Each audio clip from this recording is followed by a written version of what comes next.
Hi all, കേൾക്കുന്നില്ലേ? സ്ക്രീനൊക്കെ visible? Yes.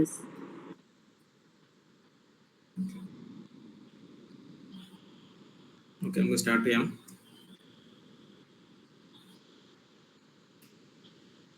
Okay, welcome to Psyche Learning. നിങ്ങൾ ഫസ്റ്റ് ഇയറിന്റെ ഇതിപ്പോൾ എത്രാമത്തെ എക്സാം ആണ് നിങ്ങൾ എഴുതാൻ പോകുന്നത്? ഫസ്റ്റ് ഇയറിലുള്ള ഇത് എത്രാമത്തെ എക്സാം ആണ് എഴുതുന്ന ആരെങ്കിലും പറയും? മുമ്പ് എക്സാം എഴുതിയിട്ടില്ല? കേൾക്കുന്നില്ലേ?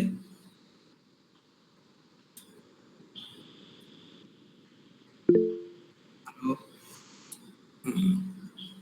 ഇത് എത്രാമത്തെ എക്സാം? ഇത് നിങ്ങളെ ഫസ്റ്റ് എക്സാം ആണോ?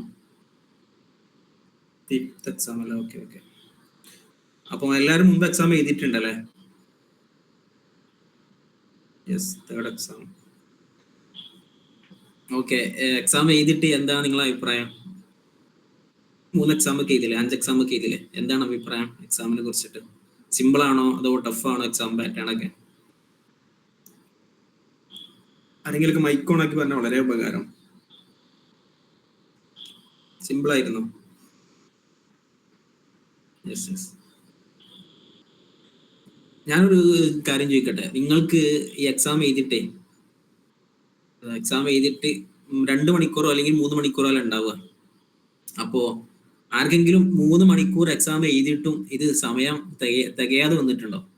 അല്ലെങ്കിൽ 3 മണിക്കൂറിന്റെ ഉള്ളിൽ തന്നെ, അല്ലെങ്കിൽ 2.5 മണിക്കൂർ കൊണ്ട് 2 മണിക്കൂർ കൊണ്ടൊക്കെ എക്സാം കഴിഞ്ഞിട്ടുണ്ടോ? അങ്ങനെ ആരെങ്കിലും ഒക്കെ ഉണ്ടോ? സമയം തികയാതെ വന്നോലോ, സമയം കുറഞ്ഞു വന്നോലോ, അങ്ങനെ ആരെങ്കിലും ഒക്കെ ഉണ്ടോ? എക്സാം 2 മണിക്കൂറായിരുന്നു എഴുതിയത്, അത് തികഞ്ഞില്ലല്ലേ? ഇല്ല. തികയാത്ത വേറെ ആരെങ്കിലും ഉണ്ടോ? അതെ, 2 ഹവേഴ്സിൻ്റെതാണ് തികയാത്തത്.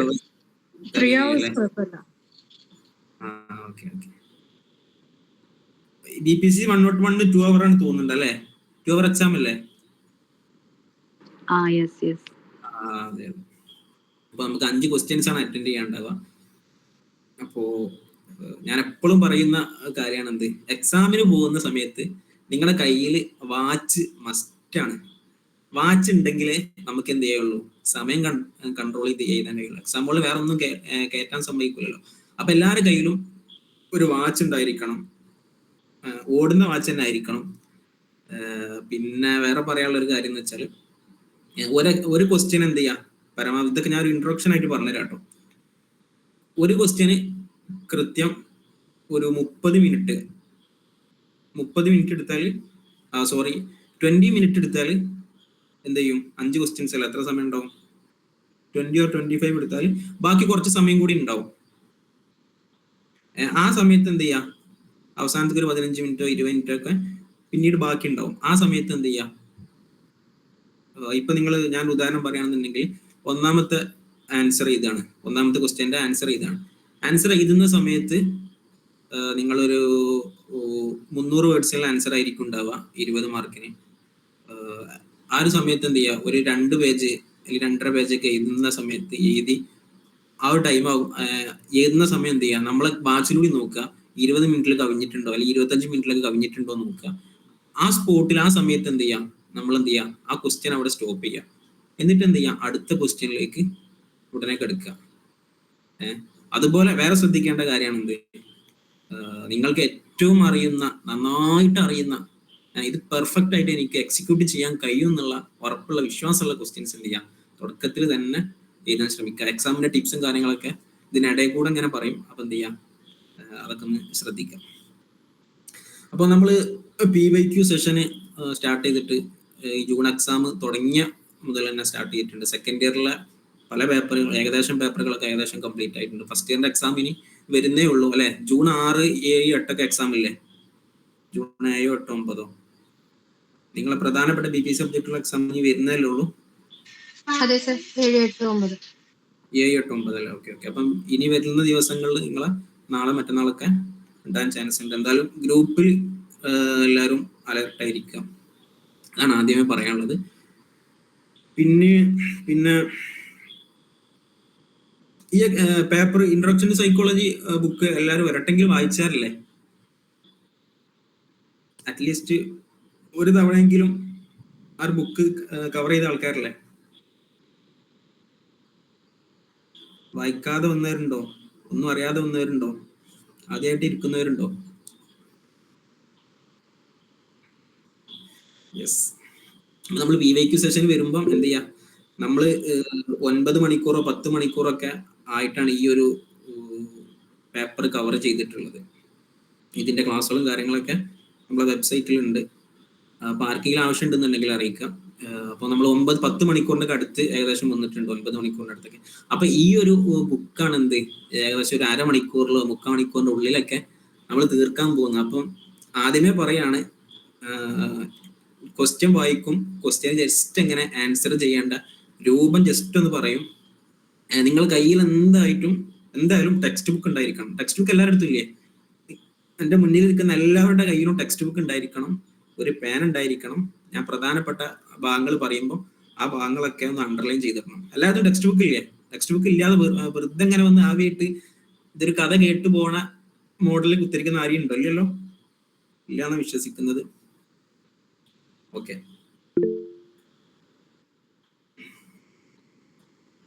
ഈ പേപ്പർ വായിച്ചിട്ട് എന്താ തോന്നി? സിമ്പിൾ ആണോ? സിമ്പിൾ പേപ്പർ ആണോ? വലിയ ടഫ് ഉണ്ടോ?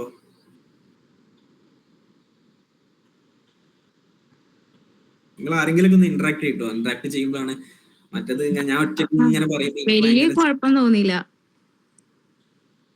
ഇല്ലല്ലേ? Okay okay. അപ്പൊ നിങ്ങൾ എന്ത് ചെയ്യാ, സെഷന്റെ ഇടയിലൊക്കെ എന്ത് ചെയ്യാ, ഇന്ററാക്റ്റീവ് ആകാൻ, ചോദിക്കുന്നതിനൊക്കെ ആൻസർ പറയാ. നിങ്ങളുടെ അടുത്ത് എന്തെങ്കിലും ഉണ്ടെന്നുണ്ടെങ്കിൽ കോൺട്രിബ്യൂട്ട് ചെയ്യാൻ പറ്റുന്ന ഭാഗങ്ങൾ ഉണ്ടെന്നുണ്ടെങ്കിൽ നിങ്ങൾക്കും കോൺട്രിബ്യൂട്ട് ചെയ്യാം. ഓക്കെ,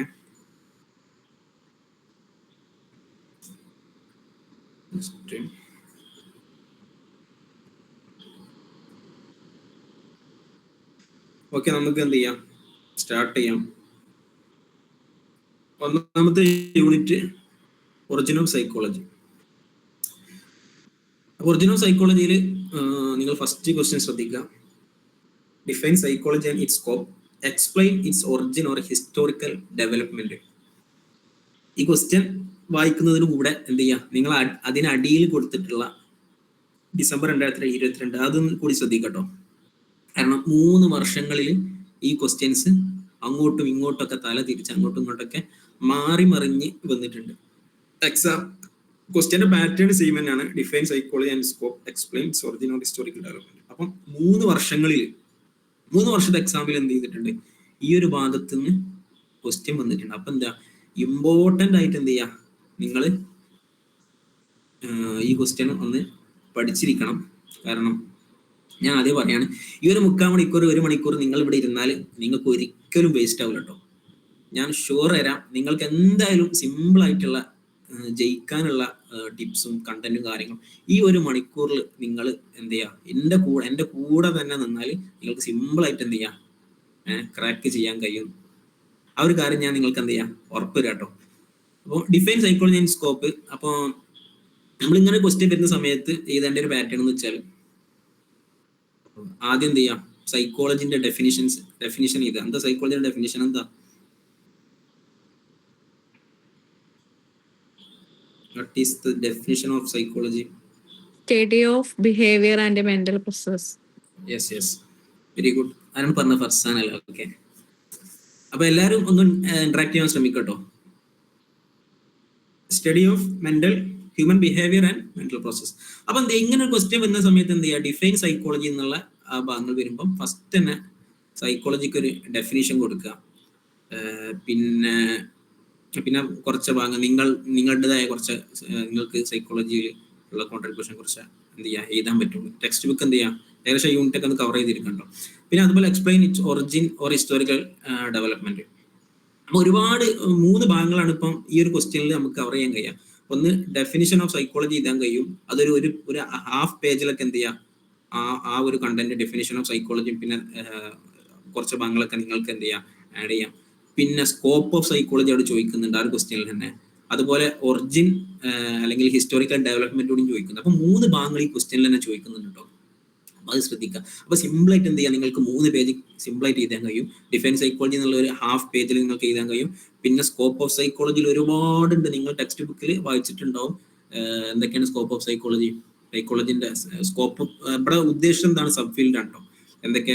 എനിക്ക് തോന്നുന്നു സെക്കൻഡ് യൂണിറ്റിലാണ് വരുന്നത്, പക്ഷെ ആ ഒരു ക്വസ്റ്റ്യൻസ് കൂടിയും ഇതിൽ മെർജ് ആയിട്ട് വന്നിട്ടുണ്ട്. അപ്പോ എന്തൊക്കെയുണ്ട്, സോഷ്യൽ സൈക്കോളജി ഉണ്ട്, പിന്നെ അപ്ലൈഡ് സൈക്കോളജി ഉണ്ട്, ക്ലിനിക്കൽ സൈക്കോളജി ഉണ്ട്. ഒരു 3-4 എഴുതുക, എങ്ങോട്ട് എന്ത് ചെയ്യുക. അപ്പോൾ 3-4 എഴുതുമ്പോഴത്തേന് എന്ത് ചെയ്യും, രണ്ടാമത്തെ പേജും കവർ ആവും. പിന്നെ അതുപോലെ ഹിസ്റ്റോറിക്കൽ ഡെവലപ്മെന്റ് എഴുതുക. ഹിസ്റ്റോറിക്കൽ ഡെവലപ്മെന്റ് എന്ന് പറഞ്ഞാൽ നിങ്ങൾ ടെക്സ്റ്റ് ബുക്കിൽ ഉണ്ടാവും. ആദ്യം എന്താണ്, ഫിലോസഫിക്കൽ റൂട്ടിൽ നിന്നാണ് സൈക്കോളജി വരുന്നത്. ആദ്യത്തെ ആൻഷ്യൻ ഫിലോസഫേഴ്സ് പറയുന്നത് എന്താണ്, ആദ്യം മൈൻഡാണ്, മൈൻഡിനെ കുറിച്ച് പഠിക്കുന്നതാണെന്ന് പറയുന്നത്. പിന്നീട് കുറച്ച് ആൾക്കാർ ഓല എതിർത്താണ്, അതൊന്നല്ല, മൈൻഡൊന്നല്ല, ബിഹേവിയർ ആണ് സൈക്കോളജി എന്ന് പറഞ്ഞാൽ വേറെ കുറച്ച് ആൾക്കാർ വന്നു.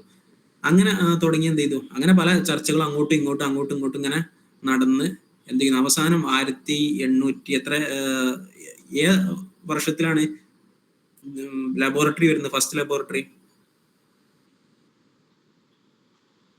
1879.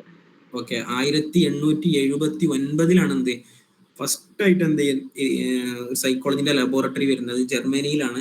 വില്യം വൂണ്ടാണ് എസ്റ്റാബ്ലിഷ് ചെയ്യുന്നത്. അപ്പൊ എന്ത് ചെയ്യാം, ആ ഒരു ഭാഗം വരെ എന്ത് ചെയ്യാം നിങ്ങൾ എഴുതുക. അപ്പോൾ ഏകദേശം ഹിസ്റ്റോറിക്കൽ ഡെവലപ്മെന്റ് ആണ്.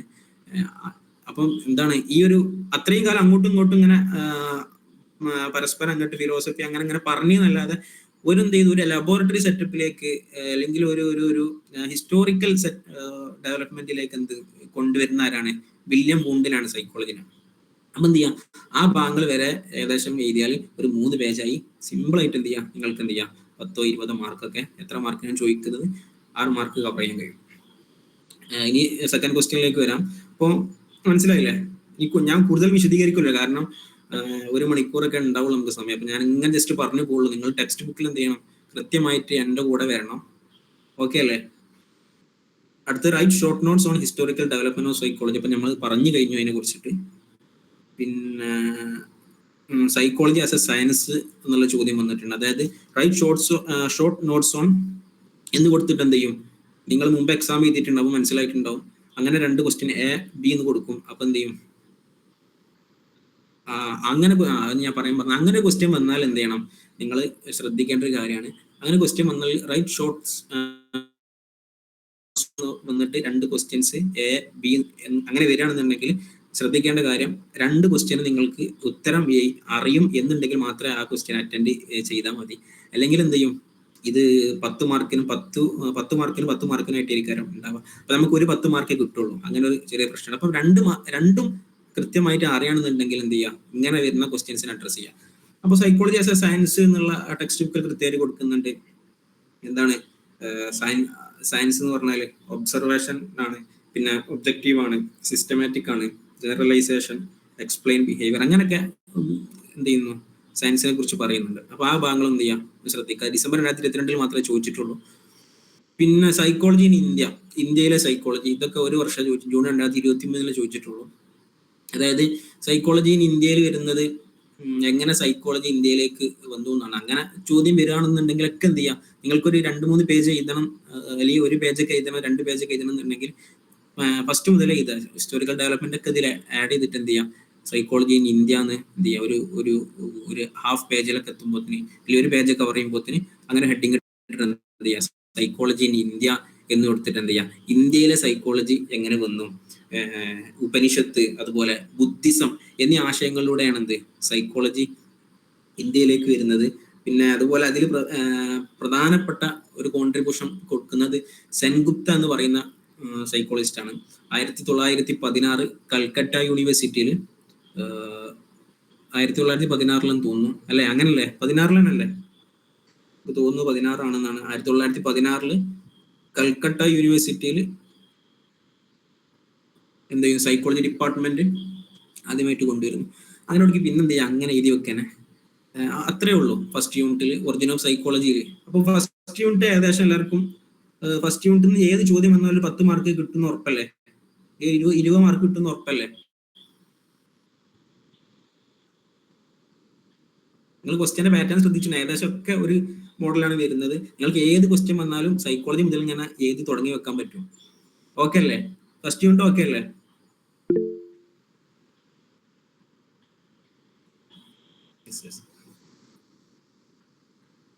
ഇനി സെക്കൻഡ് യൂണിറ്റിലേക്ക് എടുക്കാം. Nature and scope of psychology. First ചോദ്യം, discuss the nature and characteristics of behaviour. അപ്പൊ ബിഹേവിയറിന്റെ ക്യാരക്ടറിസ്റ്റിക്സും നാച്ചറാണ് ചോദിച്ചിട്ടുള്ളത്. അതൊക്കെ ടെക്സ്റ്റ് ബുക്കിൽ കൃത്യമായിട്ട് കൊടുത്തിട്ടുണ്ട്. അതൊക്കെ നിങ്ങൾക്ക് എന്ത് ചെയ്യും, ഒന്ന് വായിച്ചാൽ സിമ്പിളായിട്ട് എഴുതാൻ പറ്റുന്ന സാധനങ്ങളാണ്. എന്തൊക്കെയാണ്? നാച്ചർ ഒബ്സർവബിൾ ആണ്, പിന്നെ influenced by internal and external factors ഉണ്ട്. പിന്നെ ഓരോ ഇൻഡിവിജ്വൽ ഡിഫറൻസ് ആകും തോറും എന്ത് ചെയ്യുന്നു, ആളുകളുടെ ബിഹേവിയർ മാറാൻ ചാൻസ് ഉണ്ട്. ഇതൊക്കെയാണ് ഇത് നാച്ചറിൽ പറയുന്നത്. പിന്നെ ക്യാരക്ടറിസ്റ്റിക്സിൽ പറയുന്നത് ഒവേർട്ട് ബിഹേവിയർ ഉണ്ടായിരിക്കും, കൊവേർട്ട് ബിഹേവിയർ ഉണ്ടായിരിക്കും, കൾച്ചറലി ഇൻഫ്ലുവൻസ്ഡ് ആയിരിക്കും, പല കൾച്ചറിലുള്ള ആളുകളായിരിക്കും. അപ്പം അവരുടെയൊക്കെ ആ കൾച്ചറിനെ ഡിപ്പെൻഡ് ചെയ്തിട്ടായിരിക്കും എന്ത് ചെയ്യുക, അവരുടെ ബിഹേവിയർ ഇൻഫ്ലുവൻസ്ഡ് ആവുക.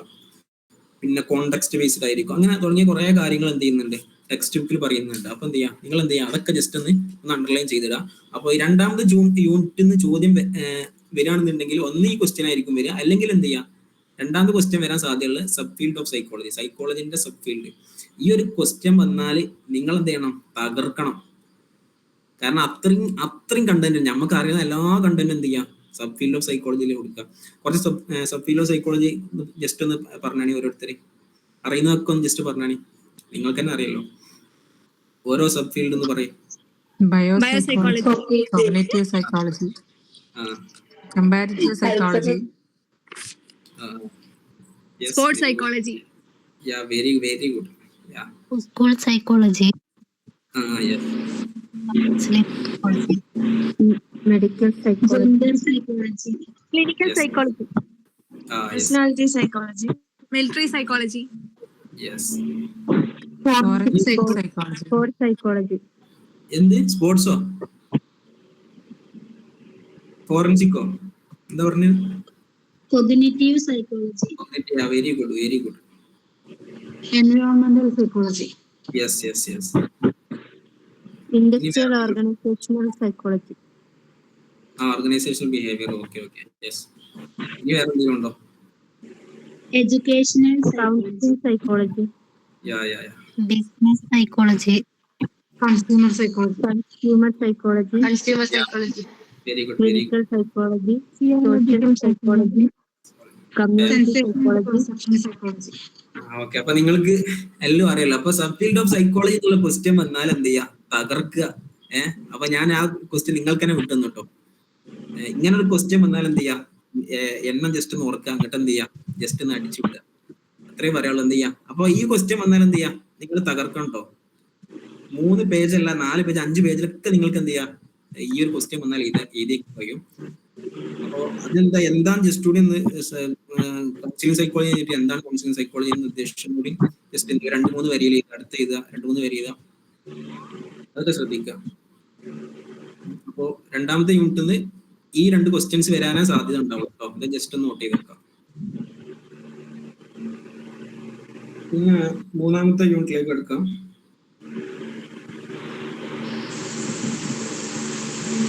മൈക്ക് നോക്കാം. മൈക്ക് വേണം കേട്ടോ, ഒന്ന് ജസ്റ്റ് നോക്കാം.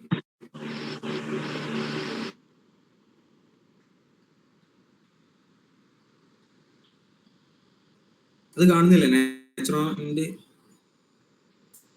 ഇല്ലേ, nature and characteristics of behaviour first unit ചെയ്യാം, അല്ല സെക്കൻഡ് യൂണിറ്റ് ചെയ്യാം ഇല്ലേ? ഫസ്റ്റ് യൂണിറ്റിൽ ഉണ്ട്, ഞാൻ നോക്കട്ടെ കേട്ടോ. ഫസ്റ്റ് യൂണിറ്റിലും ഇല്ലേ?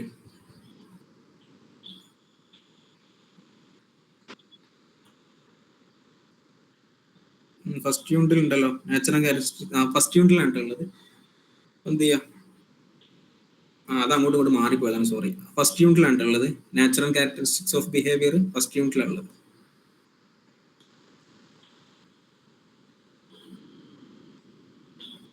ഓക്കെ.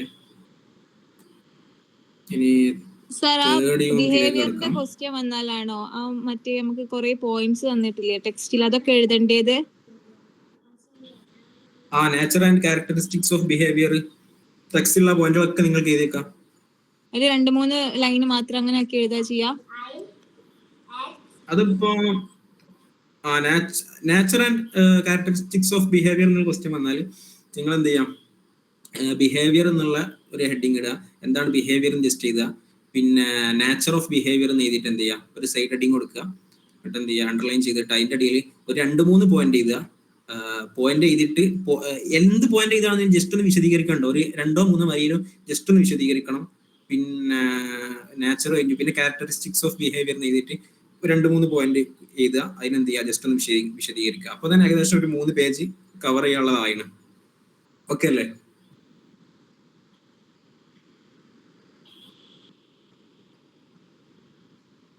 ഓക്കെ അല്ലേ?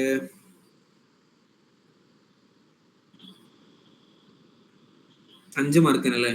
5 മാർക്കിനുള്ള ക്വസ്റ്റ്യൻസ് ഒരു 1.5 പേജ് ആയിരിക്കും എഴുതാണ്ടാവുക. ഒരു 1.5 പേജ് എഴുതിയാൽ മതി 5 മാർക്കിനുള്ള ക്വസ്റ്റ്യൻസ്.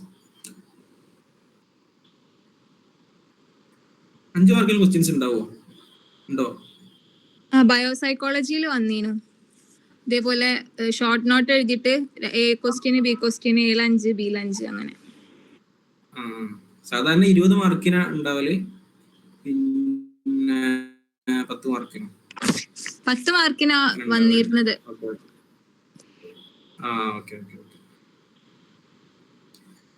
പിന്നെ 3ാമത്തെ യൂണിറ്റിലേക്ക് എടുക്കാണ്, explain the stage and theoretical approaches to perception. അപ്പം എന്ത് ചെയ്യാ, അപ്പോൾ നിങ്ങൾ സ്റ്റേജ് എന്ത് ചെയ്യാ മനസ്സിലാക്കി വെക്കുക.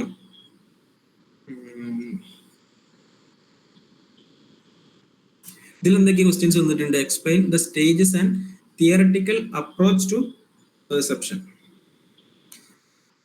അപ്പോ സ്റ്റേജസ് എന്തൊക്കെയാണ് പെർസെപ്ഷനിലെ? ആർക്കൊന്ന് പറയാൻ കഴിയുമോ? Selection, observation, interpretation. Yes correct. അപ്പൊ എന്തൊക്കെയാണ് സെലക്ഷന്, ഓർഗനൈസേഷന്, ഇന്റർപ്രിട്ടേഷൻ. അപ്പൊ ഇതാണ് എന്ത് സ്റ്റേജ് എന്ന് പറഞ്ഞാൽ. അപ്പൊ എന്ത് ചെയ്യാം, അങ്ങനെ ഇങ്ങനെ ഒരു ക്വസ്റ്റ്യൻ വരുമ്പോ ആദ്യം ഈ ക്വസ്റ്റ്യനിലെ പ്രധാനപ്പെട്ട കീവേഡ് എന്താ നോക്കുക. അപ്പൊ ഈ ക്വസ്റ്റ്യനിലെ നിങ്ങൾക്ക് മനസ്സിലായിട്ടുണ്ടോ എന്നറിയില്ല, ഈ ക്വസ്റ്റ്യനിലെ പ്രധാനപ്പെട്ട കീവേഡ് എന്താ? ആർക്കെങ്കിലും എന്ന് പറയാൻ കഴിയും? ഇതിന് മൊത്തം ക്വസ്റ്റ്യനിലെ പ്രധാനപ്പെട്ട ഒരു കീവേഡ് എന്താ?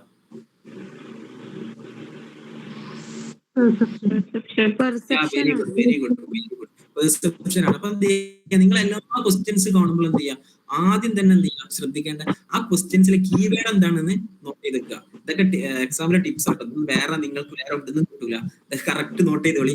അപ്പൊ എന്ത് ചെയ്യാണ്, പെർസെപ്ഷൻ എന്ന് പറയുന്നതാണ് എന്ത് ഇവിടെ കീവേഡ്. അപ്പൊ ഈ എന്താണ് കീവേഡ് എന്ത് ചെയ്യാം, പെർസെപ്ഷൻ എന്നുള്ള ഹെഡിങ് കൊടുത്തിട്ട് എന്ത് ചെയ്യാം, എന്താണ് പെർസെപ്ഷൻ എന്ന് എഴുതുക. പിന്നെന്ത് ചെയ്യാം, അതിന്റെ അടിയിൽ സ്റ്റേജസ് ഓഫ് പെർസെപ്ഷൻ കൊടുക്കുക. സ്റ്റേജസ് ഓഫ് പെർസെപ്ഷനിൽ കൊടുത്തിട്ട് എന്ത് ചെയ്യാം, അതിൽ സെലക്ഷന്, എന്നിട്ട് സെലക്ഷൻ എന്താണ് 2-3 വരിയിൽ എഴുതിക്കുക. പിന്നെ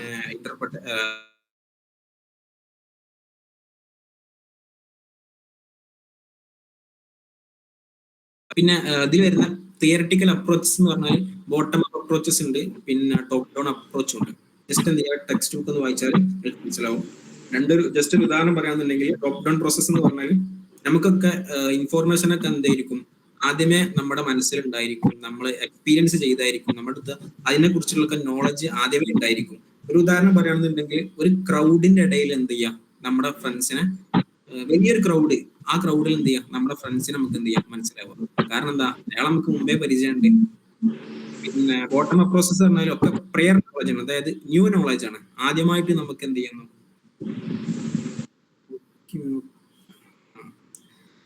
ആദ്യമായിട്ട് കിട്ടുന്ന നോളജ് ആണ് എന്ത്, ബോട്ടം അപ്പ് പ്രോസസ് എന്ന് വെച്ചാൽ. അത്രയൊക്കെ ഇതില്ല. അപ്പൊ ഏകദേശം അതൊക്കെ ഒന്ന് എഴുതുമ്പോൾ എന്ത് ചെയ്യുന്നു, ഒരു 3 പേജ് ആവുന്നു. ഇത് ഡിസംബർ 2023 ചോദിച്ചിട്ടുണ്ട്, കഴിഞ്ഞ എക്സാമിൽ ഡിസംബർ 2024 ചോദിച്ചിട്ടുണ്ട്, അതുപോലെ 2024 ജൂണിലും ചോദിച്ചിട്ടുണ്ട്. എന്ത് ചെയ്യാം, അപ്പൊ ആ ക്വസ്റ്റ്യനിലെ ഇമ്പോർട്ടന്റ് നിങ്ങൾ മനസ്സിലാക്കിയിരിക്കാം. പിന്നെ explain the laws of perception, gestalt principle ഒക്കെ വന്നാൽ എന്ത് ചെയ്യാം, എന്തൊക്കെ ഗസ്റ്റാൾട്ട് പ്രിൻസിപ്പിൾ ജസ്റ്റ് പറയാരെങ്കിലും ഏതൊക്കെയുണ്ട് gestalt principles? Laws of perception, proximity ഒക്കെ വരുന്നതാ ഗസ്റ്റാൾട്ട് പ്രിൻസിപ്പിൾ. യെസ് അതിൽ കുറെ കൊടുക്കുന്നുണ്ടല്ലോ. Law of proximity, similarity. Law of Similarity, similarity. Common law of Yes, yes. common. Law of ആ, closure. ആ, Law of good form. ആ.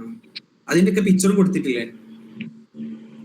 പിക്ചർ ഉണ്ടല്ലേ? അപ്പൊ എന്ത് ചെയ്യാം, അതൊക്കെ ഒന്ന് ജസ്റ്റ് മനസ്സിലാക്കിയിരിക്കുക. Explain the law of perception എന്ന് കൊടുത്താൽ എന്ത് ചെയ്യാം, ഈ ക്വസ്റ്റ്യൻ പെർസെപ്ഷൻ എന്താന്ന് ജസ്റ്റ് എന്ത് ചെയ്യാം ഒന്ന് എഴുതുക. പിന്നെ എന്ത് ചെയ്യുക, Gestalt law of principle, Gestalt principle എഴുതിയിട്ട് എന്ത് ചെയ്യാം ഓരോന്ന് എഴുതുക. ഇപ്പൊ എന്താ, ലോ ഓഫ് പ്രാഗ്നൻസ് ചെയ്ത, ലോ ഓഫ് കണ്ടിന്യൂറ്റി ചെയ്ത, ലോ ഓഫ് ക്ലോഷർ ചെയ്ത, പ്രോക്സിമിറ്റി ചെയ്ത. ജസ്റ്റ് എന്ത് ചെയ്യാം, നിങ്ങൾക്ക് ചിത്രം വരക്കാൻ സാധിക്കുന്നതാണെന്നുണ്ടെങ്കിൽ എന്ത് ചെയ്യാം ചിത്രങ്ങൾ വരയ്ക്കുക. അപ്പൊ ലോ ഓഫ് പ്രോക്സിമിറ്റി ഒക്കെ ജസ്റ്റ് എന്ത് ചെയ്യാം നിങ്ങൾക്ക് സിമ്പിൾ ആയിട്ട് ചിത്രം വരക്കാൻ പറ്റുന്നേ ഉള്ളൂ. 2-3 വരിയിലൊക്കെ ഉൾക്കൊള്ളിച്ചിട്ട് എന്ത് ചെയ്യുക, ചെറിയൊരു ചിത്രം വരച്ചേക്കുക. അവിടെ അതിന് ജസ്റ്റ് എന്ത് ചെയ്യാം നോട്ട് ചെയ്ത് നിങ്ങൾ പറ്റുന്നൊക്കെ വരക്കട്ടോ. ലോ ഓഫ് ക്ലോഷർ ഒക്കെ ചിലപ്പോൾ നിങ്ങൾക്ക് പറ്റിക്കൊള്ളുന്നില്ല. പിന്നെന്താ, അങ്ങനെ പറ്റാത്തൊന്നും വരക്കാൻ നിൽക്കണം. എന്ത് ചെയ്യാം, ഈ പേര് ചെയ്തിട്ട് എന്ത് ചെയ്യാം ജസ്റ്റ് അവിടെ 2-3 ഡിസ്ക്രിപ്ഷൻ ജസ്റ്റ് എഴുതി കൊടുത്താൽ മതി. അപ്പൊ അത് ഓക്കെ അല്ലേ? അപ്പൊ ജസ്റ്റ് പ്രിൻസിപ്പിൾ ക്വസ്റ്റ്യൻ വന്നാൽ എന്താണ് നിങ്ങൾ ചെയ്തല്ലേ, സിമ്പിളായിട്ട് എഴുതാൻ കഴിയുന്നതിലുള്ളൂ.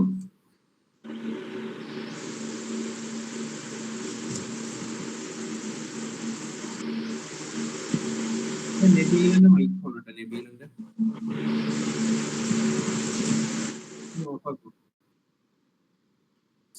Thank you. ഇനി അടുത്ത ക്വസ്റ്റ്യൻ എന്താണ്, write short notes on perceptual constancy. Perceptual കോൺസ്റ്റൻസിയിൽ എന്തൊക്കെ വരുന്നത്? സൈസ്, ഷേപ്പ്, പെർസെപ്ച്വൽ കോൺസ്റ്റൻസിയിൽ എന്തൊക്കെ വരുന്നത്? സൈസും ഷേപ്പും കളറും. Size, shape, colour. Okay okay. എന്റെ സൗണ്ട് കുറവാണോ?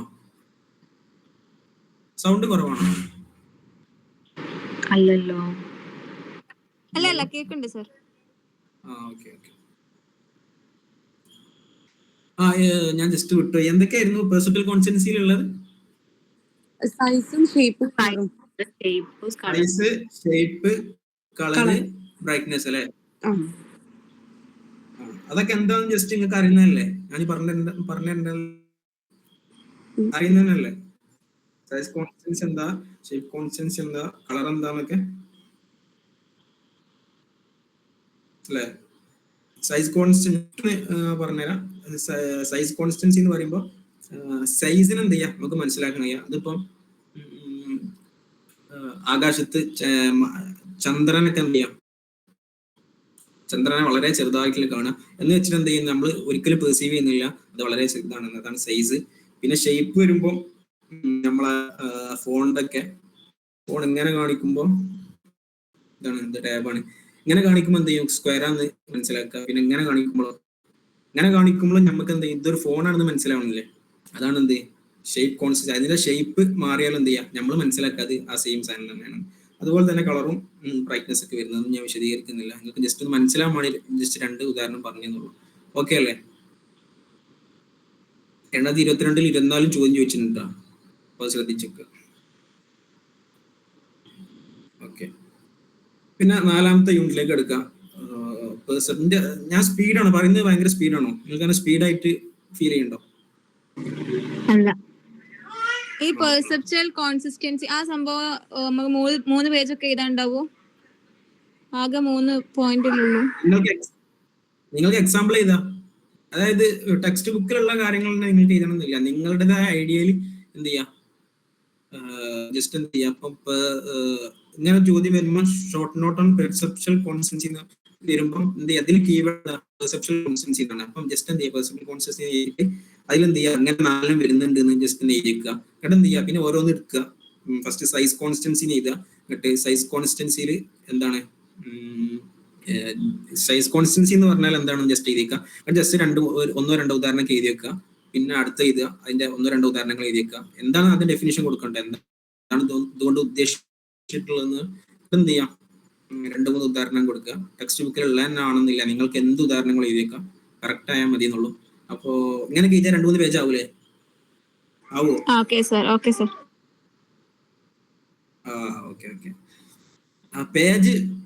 പേജിന് എണ്ണം കൂട്ടാനൊന്നൊരു പേടി വളരെ സിമ്പിളാണ്. എന്ത് ചെയ്യാം, ഒരുപാട് ട്രിക്ക് ഉണ്ട് പേജിന് എണ്ണം കൂട്ടാൻ. ജസ്റ്റ് എന്ത് ചെയ്യാം, നിങ്ങളെ മുകളിലുള്ള ജസ്റ്റ് ഒരു ട്രിക്ക് പറയട്ടോ. അതൊക്കെ എന്ത് ചെയ്യാം യൂസ് ചെയ്യാൻ പറ്റുന്നിടത്ത് യൂസ് ചെയ്യാം. മുകളിൽ രണ്ട് പേജിൽ എന്ത് ചെയ്യാം, മുകളിൽ 2 ലൈന് ഒഴിവാക്കിയിടുക, അല്ല അടിയിലെ ഒരു ലൈനൊക്കെ ഒഴിവാക്കിയിടുക. അതൊക്കെ വൃത്തിക്ക് വേണ്ടിയിട്ടാണ്. എന്നിട്ട് എന്ത് ചെയ്യാം, അടിയിൽ എന്ത് ചെയ്യാം, വലുതാക്കി ഒരു ഹെഡിങ് എഴുതുക, എന്നിട്ട് അതിന്റെ അടിയിൽ അണ്ടർലൈൻ ചെയ്തിട്ട് അങ്ങനെ തന്നെ കുറെ ഒന്നും അറിയാത്ത ഈ ടിപ്സ് പറയുന്നത് നല്ല പഠിച്ചിട്ടുള്ള ആൾക്കാർക്ക് കേട്ടോ. ഒന്നും പഠിച്ചാതെ ഒന്നും അറിയാതെ എന്തെങ്കിലുമൊക്കെ ജസ്റ്റ് എങ്ങനെങ്കിലൊക്കെ കഴിച്ചിട്ടുള്ള ട്രിക്കാണിത്. എന്ത് ചെയ്യുക, 2 വരിയൊക്കെ വിടുക, പിന്നെ വലുതായിട്ട് ഹെഡിങ് ചെയ്തേക്കുക, അതിനടിയിൽ അണ്ടർലൈൻ ചെയ്യുമ്പോൾ തന്നെ ഒരു 4-5 വരി അങ്ങനെ പോകും. പിന്നെ അടിയിൽ നിന്ന് അതേമാതിരി ഒരു 1-2 വരിയൊക്കെ അങ്ങനെ എന്ത് ചെയ്യാം, ഒഴിവാക്കിയിടുക. പരമാവധി സൈഡ് അടിങ് കൂട്ടുക. ഇതൊക്കെയാണ് ഒന്നും പഠിക്കാതെ ജസ്റ്റ് എന്തെങ്കിലുമൊക്കെ അറിയുന്ന ഓൾക്കുള്ള ടിപ്സ്. പഠിച്ചോരൊരിക്കലും ഇങ്ങനെ ചെയ്തിട്ടാ നല്ല വൃത്തിക്കാൻ എഴുതി വെക്കണം. ആ കൺഫ്യൂഷൻ ആക്കി ഞങ്ങളെ ഈ ട്രിക്കിന് യൂസ് ചെയ്യോ? ഈ ലൈൻസ് ഉള്ളത് കൊണ്ടേ ഹാൻഡ് റൈറ്റിംഗ് മോശമായിട്ട് തോന്നുന്നുണ്ട്. അപ്പൊ ഓരോ ലൈന് വിട്ടിട്ട് നമുക്ക് ഒരുപാട് നമ്മൾ ലൈൻസ് ഇല്ലാത്ത തന്നെ എഴുതി ശീലിച്ചുകൊണ്ട് ഒരു ലൈന് വിട്ടിട്ട് എഴുതാൻ പറ്റുമോ? ഒരു ലൈന് വിട്ട് എഴുതുന്ന ഒരു ബോറല്ലേ? അങ്ങനെ ബോറായി ഫീൽ ചെയ്യുന്നുണ്ട് ആർക്കെങ്കിലും? ഒരു ലൈന് വിട്ട് ഒരു ലൈന് വിട്ടിട്ട് തോന്നും. ഇല്ലേ? അതന്നെ ഭയങ്കര ബോറായിട്ടാണ് ഫീൽ ചെയ്യുക. അപ്പൊ എന്ത് ചെയ്യാ, അങ്ങനെ ഒരു ലൈന് വിടാതെ തന്നെ എന്ത് ചെയ്യാ, ഒരു 4-5 വരിക്ക് എഴുതുക. 4-5 വരി എഴുതിയിട്ട് എന്ത് ചെയ്യാ, പിന്നെ അടുത്ത പാരഗ്രാഫ് തുടങ്ങുമ്പോൾ എന്ത് ചെയ്യാ, അവിടെ ഒരു വരിക്ക് വിട്ടിട്ട് എന്ത് ചെയ്യാ, അടുത്ത വരിയിലേക്ക് എടുക്കുക. അവിടൊക്കെ നിങ്ങൾക്ക് ഒരു വരി സ്കിപ്പ് ചെയ്യാൻ കഴിയും. അല്ലാതെ എന്ത് ചെയ്യാ, ഓരോ വരി ഇങ്ങനെ ഒന്നരാട വെച്ചിട്ട് ഇങ്ങനെ എഴുതുക എന്നുള്ളത് അതൊരു ബോറായിരിക്കും എന്ന് എനിക്ക് തോന്നുന്നത്. അങ്ങനെ ആയിരിക്കാനാ സാധ്യത അല്ലേ? ഓക്കെ.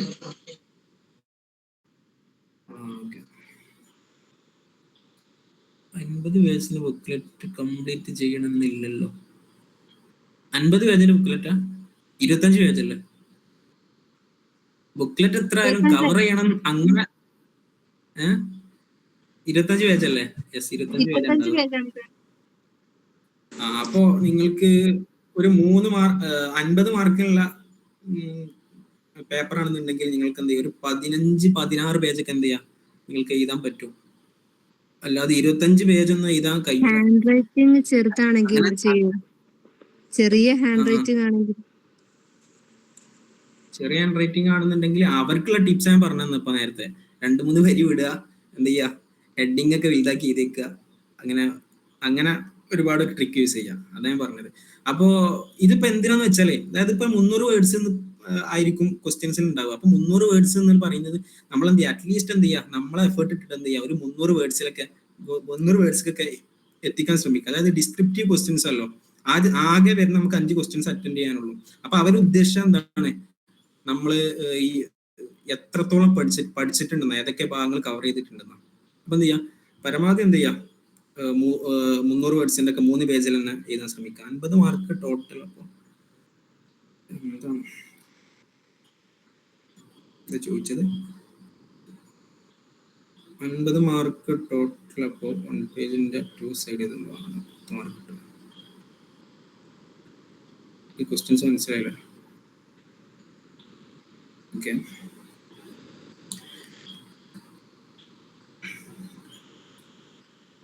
അപ്പൊ നമ്മളിപ്പോ എവിടെ എത്തി? ആകെ കഥ പറഞ്ഞ് എവിടെ എത്തിയപ്പോ? എത്രാമത്തെ ക്വസ്റ്റ്യൻ നമ്മൾ നോക്കിനി? യൂണിറ്റ് 4. യൂണിറ്റ് 4 ആണ്.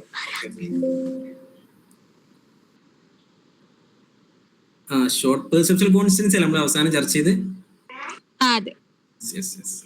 അപ്പൊ കഥ പറഞ്ഞ് അങ്ങനെ പോകുന്നുണ്ട് ഞാൻ. നിങ്ങൾ ശ്രദ്ധിക്കട്ടോ, ഞാൻ വിട്ടാലും നിങ്ങൾ ശ്രദ്ധിക്കണം.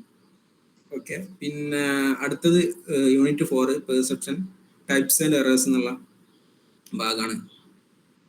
First question, explain depth and distance perception. Depth perception ഏതൊക്കെ?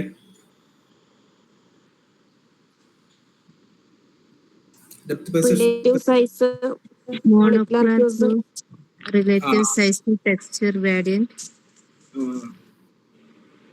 അതൊക്കെ നിങ്ങൾക്ക് അറിയുന്നതാണെന്ന് വിശ്വസിക്കുന്നു. അപ്പൊ എന്ത് ചെയ്യാം, അപ്പൊ ഡെപ്ത് പെർസെപ്ഷൻ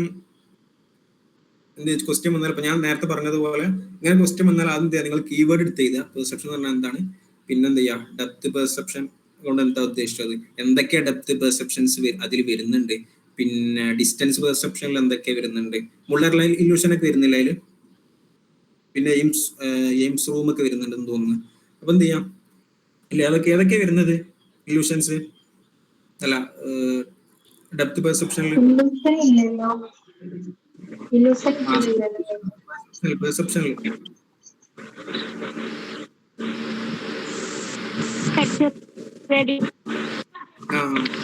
അതൊക്കെ തന്നെ എന്ത് ചെയ്യാം, ടെസ്റ്റ് ചെയ്തേക്കുക. Linear perceptive perspective.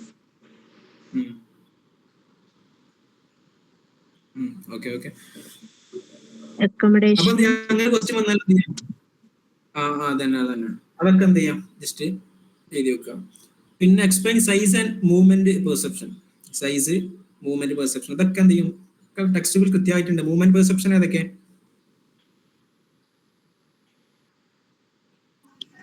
Retinal motion after affecting, induced movement. Motion after effect ആർക്കെങ്കിലും അറിയാം എന്താണെന്ന്? ജസ്റ്റ് ഒന്ന് ചോദിക്കാട്ടോ. മോഷൻ ആഫ്റ്റർ എഫക്ട് ആർക്കെങ്കിലും അറിയാം? ആർക്കെങ്കിലും ഒന്ന് പറയാൻ കഴിയും?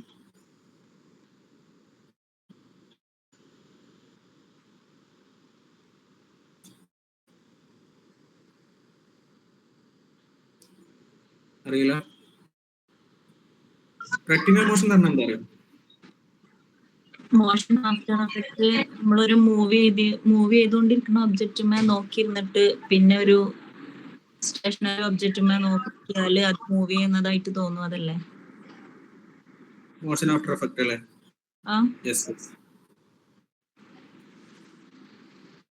യെസ് അതന്നെ. പിന്നെ retinal motion, very good. Retinal motion എന്ന് പറഞ്ഞാൽ എന്താണ്?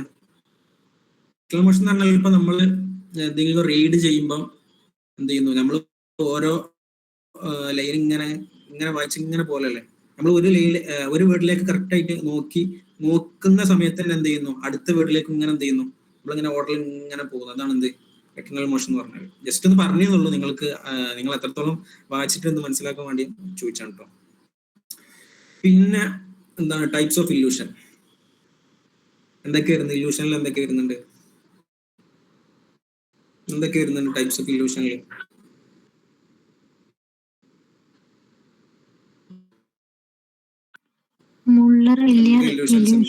നിങ്ങൾ എന്റെ കൂടെ ഉണ്ടാവും. പിന്നെ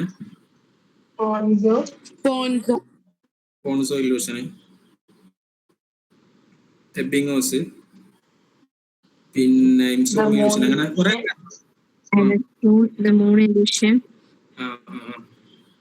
എന്ത് ചെയ്യാ, നിങ്ങൾക്ക് ചിത്രം വരക്കാൻ പറ്റുന്നുണ്ടെന്നുണ്ടെങ്കിൽ എന്ത് ചെയ്യാം, ചിത്രം വരക്കുക. എന്ത് ചെയ്യാ, പറ്റാത്തുണ്ടെന്നുണ്ടെങ്കിൽ വരച്ച് കോളാക്കാൻ നിൽക്കണ്ട. ജസ്റ്റ് അറിയുന്ന എന്ത് ചെയ്യാം, ചിത്രമൊക്കെ വരച്ചാൽ അപ്പം നേരത്തെ പറഞ്ഞതുപോലെ എന്ത് ചെയ്യും, ചിത്രമൊക്കെ വരക്കുമ്പോഴത്തേന് കുറെ 2-3 ലൈനൊക്കെ അങ്ങനെ പോയി കിട്ടും. അതിന് വേണ്ടിയിട്ടാണ്. അപ്പൊ എന്ത് ചെയ്യാം, ചിത്രം വരച്ചിട്ട് എന്ത് ചെയ്യാം, ചിത്രം വരക്കാൻ പറ്റുന്നല്ലോ കേട്ടോ. ചിത്രം വരച്ച് ഒരിക്കലും കൊള വരുത്. കൊള ആകുന്നുണ്ടെങ്കിൽ എന്ത് ചെയ്യാം, അത് വരച്ച് കൊളാക്കരുത്, അത്ര പറയാനുള്ളൂ. പിന്നെന്ത് ചെയ്യാം, ടൈപ്സ് ഓഫ് ഇല്യൂഷൻ നമ്മൾ കവർ ചെയ്തല്ലേ, സിമ്പിൾ അല്ലേ?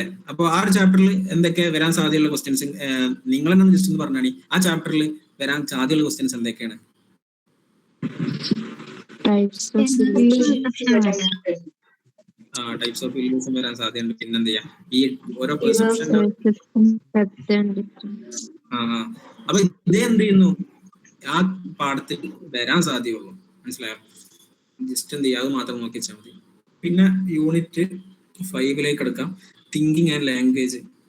Explain the process of thinking and stages, barriers of creative problem solving thinking. അപ്പൊ എന്താണ് ഈ ക്വസ്റ്റ്യൻസിൽ എന്തൊക്കെ വരുന്നുണ്ട്?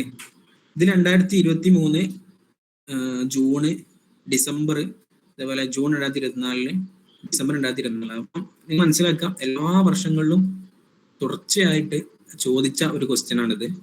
അപ്പൊ ഏതൊക്കെ ഉണ്ട്? ഇതിപ്പോ ഇങ്ങനെ തന്നെ കറക്റ്റ് ക്വസ്റ്റ്യൻ വരണം എന്നില്ല കേട്ടോ. ഈ ക്വസ്റ്റ്യൻ തന്നെ എന്ത് ചെയ്യുന്നു, അങ്ങോട്ടും ഇങ്ങോട്ടൊക്കെ മറിച്ചും തിരിച്ചൊക്കെ വരുന്ന ക്വസ്റ്റ്യൻസ് ആണ്. അതായത് എല്ലാ വർഷങ്ങളിലും, എല്ലാ സെം എക്സാമിലും കഴിഞ്ഞ 5 വർഷങ്ങളിൽ എടുത്ത് നോക്കുമ്പോൾ അതിൽ 4 സെം എക്സാമിലും ഈ ഒരു ക്വസ്റ്റ്യൻസ് വന്നിട്ടുണ്ട്. അപ്പൊ എന്താണ് തിങ്കിങ് സ്റ്റേജസ് എന്തൊക്കെയാണ് തിങ്കിങ്ങിന്റെ? ജസ്റ്റ് ആരെങ്കിലും ഒന്ന് പറയാം. Stages of thinking.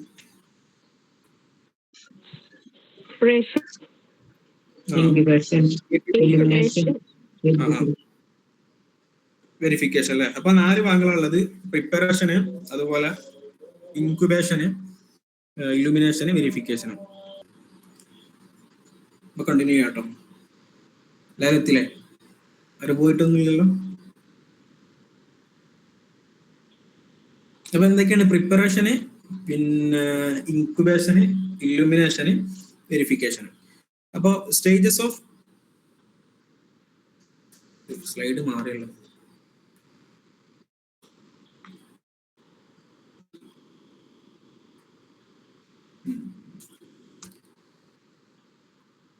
അപ്പം എന്തൊക്കെയാണ് സ്റ്റേജസ്? നമ്മൾ പറഞ്ഞ 4 സ്റ്റേജസ് ആണ് ക്രിയേറ്റീവ് തിങ്കിങ്ങിനുള്ളത്. Preparation, incubation, illumination, verification. Just ഉദാഹരണം പറയുകയാണെന്നുണ്ടെങ്കിൽ എന്ത് ചെയ്യാം, നിങ്ങളൊരു പബ്ലിക് സ്പീക്കിന് എന്ത് ചെയ്യുന്നു, നിങ്ങൾ പബ്ലിക് സ്പീക്കിന് നിങ്ങളെ തെരഞ്ഞെടുത്തു സ്കൂളിൽ. അങ്ങനെയാണെന്നുണ്ടെങ്കിൽ എന്ത് ചെയ്യാം, പ്രിപ്പറേഷൻ നന്നായിട്ട് എന്ത് ചെയ്യാം, നിങ്ങളെ മനസ്സിൽ എന്ത് ചെയ്യാം, എന്തൊക്കെ പ്രിപ്പയർ ചെയ്യണമെന്ന് എന്ത് ചെയ്യാം, മനസ്സിൽ കൊണ്ടുവരിക. അതിനെന്ത് ചെയ്യാം. പിന്നെ ഇൻക്യുബേഷൻ എന്ന് പറഞ്ഞാൽ ഏതൊക്കെ ഭാഗങ്ങളിൽ എങ്ങനെയൊക്കെ, ഫസ്റ്റ് പാരഗ്രാഫിൽ എന്തൊക്കെ പറയേണ്ടത്, സെക്കൻഡ് പാരഗ്രാഫിൽ, അങ്ങനെ ജസ്റ്റ് എന്ത് ചെയ്യാം, മനസ്സിലാക്കി വെക്കുക. പിന്നെ ഇല്ലുമിനേഷന്, പിന്നെ വെരിഫിക്കേഷൻ, അതായത് എന്ത് ചെയ്യുക, പഠിച്ച കാര്യങ്ങൾ എന്ത് ചെയ്യാം, വെരിഫൈ ചെയ്യുക, അതായത് അപ്ലൈ ചെയ്യാം. ഇതാണ് ജസ്റ്റ് ഞങ്ങൾ ഉദ്ദേശിച്ചത്. നിങ്ങൾക്ക് എന്ത് ചെയ്യുക, പല എക്സാമ്പിൾസും കൊണ്ടുവരാൻ പറ്റും. അപ്പം എന്ത് ചെയ്യുക, അതൊക്കെ എക്സാമ്പിൾസ് നിങ്ങൾ എന്ത് ചെയ്താണെന്നുണ്ടെങ്കിൽ എന്ത് ചെയ്യുക, എക്സാമ്പിൾസ് എന്ത് ചെയ്യുക, പരമാവധി കൊണ്ടുവരാൻ ശ്രമിക്കട്ടോ. അപ്പം അങ്ങനെ തന്നെ നമുക്ക് എന്ത് ചെയ്യാം, ഒരുപാട് ഭാഗങ്ങൾ എന്ത് ചെയ്യാം, പേജുകൾ കവർ ചെയ്യാൻ കഴിയും, വരികൾ എന്ത് ചെയ്യാൻ കവർ ചെയ്യാൻ കഴിയും. പിന്നെന്താ ക്വസ്റ്റ്യൻസ്, ബാരിയേഴ്സ് ഓഫ് ക്രിയേറ്റിവിറ്റി അല്ലേ. അപ്പം അതിൽ ബാരിയേഴ്സ് എന്തൊക്കെ വരുന്നത്, മെന്റൽ സെറ്റ് വരുന്നുണ്ട്, പിന്നെ ഫങ്ഷണൽ ഫിക്സഡ്നെസ് വരുന്നുണ്ട്, പിന്നെ ലിമിറ്റഡ് നോളജ് വരുന്നുണ്ട്, അതുപോലെ കൾച്ചറൽ സോഷ്യൽ ബാരിയേഴ്സ് വരുന്നുണ്ട്. ഇതൊക്കെ ടെക്സ്റ്റ്. മെന്റൽ സെറ്റ്, ഫങ്ഷണൽ ഫിക്സഡ്നെസ് പറഞ്ഞാൽ എന്താ, ആർക്കെങ്കിലും അറിയാം? ഫങ്ഷണൽ ഫിക്സഡ്നെസ്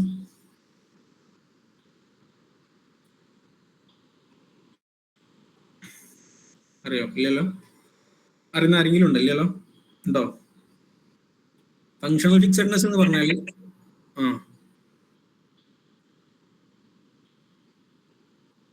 അതായത് ഇപ്പം ജസ്റ്റ് ഒരു ഉദാഹരണം പറയുകയാണെന്നുണ്ടെങ്കിൽ, ഈ ഒരു പേന കൊണ്ട് എന്ത് ചെയ്യാം, എഴുതാൻ മാത്രം നമുക്ക് എന്ത് ചെയ്യും, കഴിയും എന്നുള്ള ഒരു വിശ്വാസം. ഇതിനോട് വേറൊരു പരിപാടിയും പറ്റില്ല എന്നുള്ള ഒരു എന്ത് ചെയ്യുന്നു, ഒരു ഫിക്സഡ്നെസ് നമ്മളെ ഫങ്ഷണലി എന്തായാലും നമ്മളെ ബ്രെയിനിൽ എന്ത് ചെയ്യും, ഓട്ടോമാറ്റിക്കലായിട്ട് അത് ഫിക്സ് ആയി കിടക്കുക. ഇതോടെ ഈ പേന കൊണ്ട് എന്ത് ചെയ്യുന്നു, എഴുതാൻ മാത്രമേ പറ്റുള്ളൂ. അങ്ങനെ ഒരു എന്ത് ചെയ്യുക, ചിന്ത ഫിക്സ് ആയി പോവുക. അതാണ് ഇത് ഫങ്ഷണൽ ഫിക്സഡ്നെസ് എന്ന് പറയുന്നത്.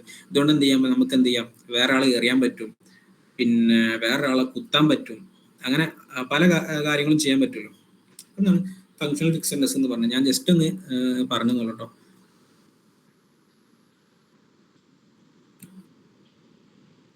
പിന്നെ ലിമിറ്റഡ് നോളജ് എന്ന് പറഞ്ഞാൽ നിങ്ങൾക്കറിയാം, ഭയങ്കര ലിമിറ്റഡ് ആയിട്ടുള്ള നോളജ് ആയിരിക്കും ഉണ്ടാവുക. പിന്നെ കൾച്ചറൽ സോഷ്യൽ ബാരിയേഴ്സ് ഒക്കെ നിങ്ങൾക്ക് അറിയുന്നതായതുകൊണ്ട് തന്നെ കൂടുതലായിട്ട് വിശദീകരിച്ച് പറയുന്നില്ല കേട്ടോ. പിന്നെന്താ അതിൽ കാര്യമായിട്ട് വരുന്നത് ആ ക്വസ്റ്റ്യൻസിൽ, നമ്മൾ ബാരിയേഴ്സ് ഓഫ് ക്രിയേറ്റീവ് പറഞ്ഞു, പിന്നെ പ്രോബ്ലം സോൾവിങ് തിങ്കിങ് അതന്നെ. പ്രോബ്ലം സോൾവിങ് തിങ്കിങ് തന്നെയാണ് ഈ ഇലുമിനേഷന്, വെരിഫിക്കേഷന്, ആ ഒരു സ്റ്റേജസ് തന്നെ അതിൽ പറയുന്നത് കാര്യമായിട്ട്. പിന്നെ നിങ്ങളുടെ ടെക്സ്റ്റ് ബുക്കിൽ ഒരു എക്സ്പെരിമെന്റ് ഉണ്ടല്ലോ, പ്രോബ്ലം സോൾവിങ് തിങ്കിങ്ങിൽ. എന്തായിരുന്നു എന്റെ പേര്?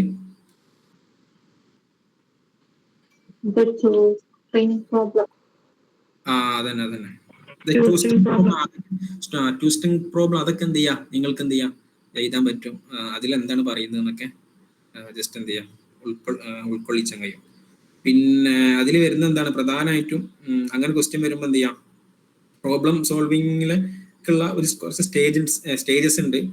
പ്രോബ്ലം ഐഡന്റിഫൈ ചെയ്യണം, പിന്നെ പ്രോബ്ലത്തിനൊരു ഡെഫിനേഷൻ കാണണം, പിന്നെ സ്ട്രാറ്റജി ഫോർമുലേറ്റ് ചെയ്യണം, പിന്നെ ഇൻഫോർമേഷൻ ഒക്കെ എന്ത് ചെയ്യുന്നു, ഒരുമിച്ച് കൂട്ടണം, ഓർഗനൈസ് ചെയ്യണം, പിന്നെ അലോക്കേഷൻ ഓഫ് റിസോഴ്സസ് ഉണ്ട്, മോണിറ്ററിംഗ് ഉണ്ട്, ഇവാലുവേഷൻ ഉണ്ട്. ഈ കാര്യങ്ങളാണ് കേട്ടോ പ്രോബ്ലം സോൾവിങ്ങിൽ എഴുതേണ്ടത്. ജസ്റ്റ് എന്ത് ചെയ്യുക, മനസ്സിലാക്കി വെക്കുക. പ്രധാനമായിട്ടും പറയാനുള്ളത് കഴിഞ്ഞ 4 എക്സാമിലും ഈ ഒരു ഭാഗം ചോദിച്ചിട്ടുണ്ട്. അപ്പൊ എന്ത് ചെയ്യാം, ജസ്റ്റ് എന്ത് ചെയ്യാം, എല്ലാത്തിൻ്റെ ഒരു 2, 3, 4 പോയിന്റ് എന്ത് ചെയ്യാം മനസ്സിലുണ്ടായിരിക്കണം. അതിന് എങ്ങനെ എക്സാമ്പിൾസ് കൊണ്ടുവരാൻ പറ്റും എന്നുള്ള അതൊക്കെ എന്ത് ചെയ്യണം. ആദ്യം എക്സാമിന് പോകുമ്പോഴേ എന്തായിരിക്കണം, പഠിച്ചിട്ട് മനസ്സിലാക്കിയിട്ട് പോകണം. പിന്നെ രണ്ടാമത്തെ question, describe the development of language in children. കുട്ടികളിലുള്ള ഡെവലപ്മെന്റ് ഓഫ് ലാംഗ്വേജ് എങ്ങനെയാണെന്ന് ഉള്ള ഒരു ക്വസ്റ്റ്യൻ ആണ്. 2022 24 ചോദിച്ചിട്ടുണ്ട്. പ്രധാനമായിട്ടും ടെക്സ്റ്റ് ബുക്കിൽ പലതും കുറെ പറഞ്ഞിട്ടുണ്ടാവും. അപ്പൊ എന്ത് ചെയ്യാം, കാര്യമായിട്ട് മനസ്സിലാക്കേണ്ട 4 5 ഫോണിംസ്, മോർഫിംസ്, സെമാൻറ്റിക്, പിന്നെ സിൻടാക്സ്, പ്രാഗ്മാറ്റിക്സ്. ഈ ഒരു 5 കാര്യമായിട്ട് മനസ്സിലാക്കേണ്ടത്. അപ്പോൾ ഫോണിംസ് എന്ന് പറഞ്ഞാൽ എന്താണ്, smallest unit of spoken language ആണ്. അപ്പൊ നിങ്ങൾ എന്ത് ചെയ്യാം, ജസ്റ്റ് എന്ത് ചെയ്യുക, ഇതിന്റെ ഒരു ഇയർ കൂടി മനസ്സിലാക്കി വെക്കണ്ടോ. ഈ ഫോണിംഗ് പീരീഡ് എത്രയാണ് എന്നുള്ള, എത്ര മാസമാണ്, എത്ര മാസം ടു എത്ര മന്ത് ടു എത്ര മന്താണെന്നുള്ള ജസ്റ്റ് എന്ത് ചെയ്യുക, അത് മനസ്സിലാക്കി വെക്കുക. Smallest unit of spoken language ആണ്. ഇപ്പം പെന്ന് ഒരു കുട്ടി പറയുന്നത് ആദ്യം എന്തായിരിക്കും, പീപ്പ് ലീപ്പ് എന്നൊക്കെ പറഞ്ഞിട്ടായിരിക്കും. അതാണ് സ്മാളസ്റ്റ് യൂണിറ്റ് എന്ന് പറഞ്ഞാൽ. പിന്നെ മോർഫിംസ് ആണ് വരുന്നത്. സ്മാളസ്റ്റ് യൂണിറ്റ് ഓഫ് മീനിങ് ആണ്. അപ്പോൾ പെന്ന് എന്നുള്ള എന്ത് ചെയ്യുന്നു, പേ എന്നൊക്കെ പറയാം പെന്ന് എന്നുള്ളതിന്. അങ്ങനെ എന്ത് ചെയ്യും, ഒരു മീനിങ് മനസ്സിലാക്കാൻ സാധിക്കുന്ന ഒരു രൂപത്തിലുള്ളതാണ് എന്ത്, സ്മാളസ്റ്റ് യൂണിറ്റ് ഓഫ് മീനിങ്. മറ്റേ ആദ്യത്തെ എന്താണ്, smallest unit of spoken language. ഈ 2 ഡിഫറൻസ് മനസ്സിലാക്കിയിരിക്കാം. പിന്നെ സെമാൻറ്റിക് വരുന്നുണ്ട്. സെമാൻറ്റിക് എന്ന് പറയുമ്പോൾ understand the meaning of word. നമുക്ക് എന്ത് ചെയ്യാം, ഒരു വേർഡിന്റെ മീനിങ് മനസ്സിലാക്കുന്ന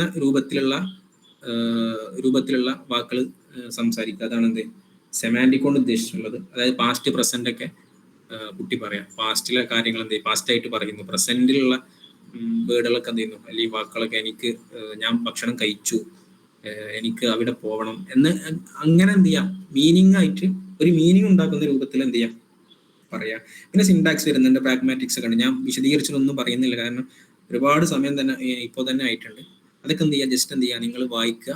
ഇതൊക്കെ മൊത്തത്തിൽ എഴുതുമ്പോൾ തന്നെ ഒരു 2-3 പേജുകളിലൊക്കെ ആയിട്ടുണ്ട് ജസ്റ്റ്. ഓക്കെ അല്ലേ?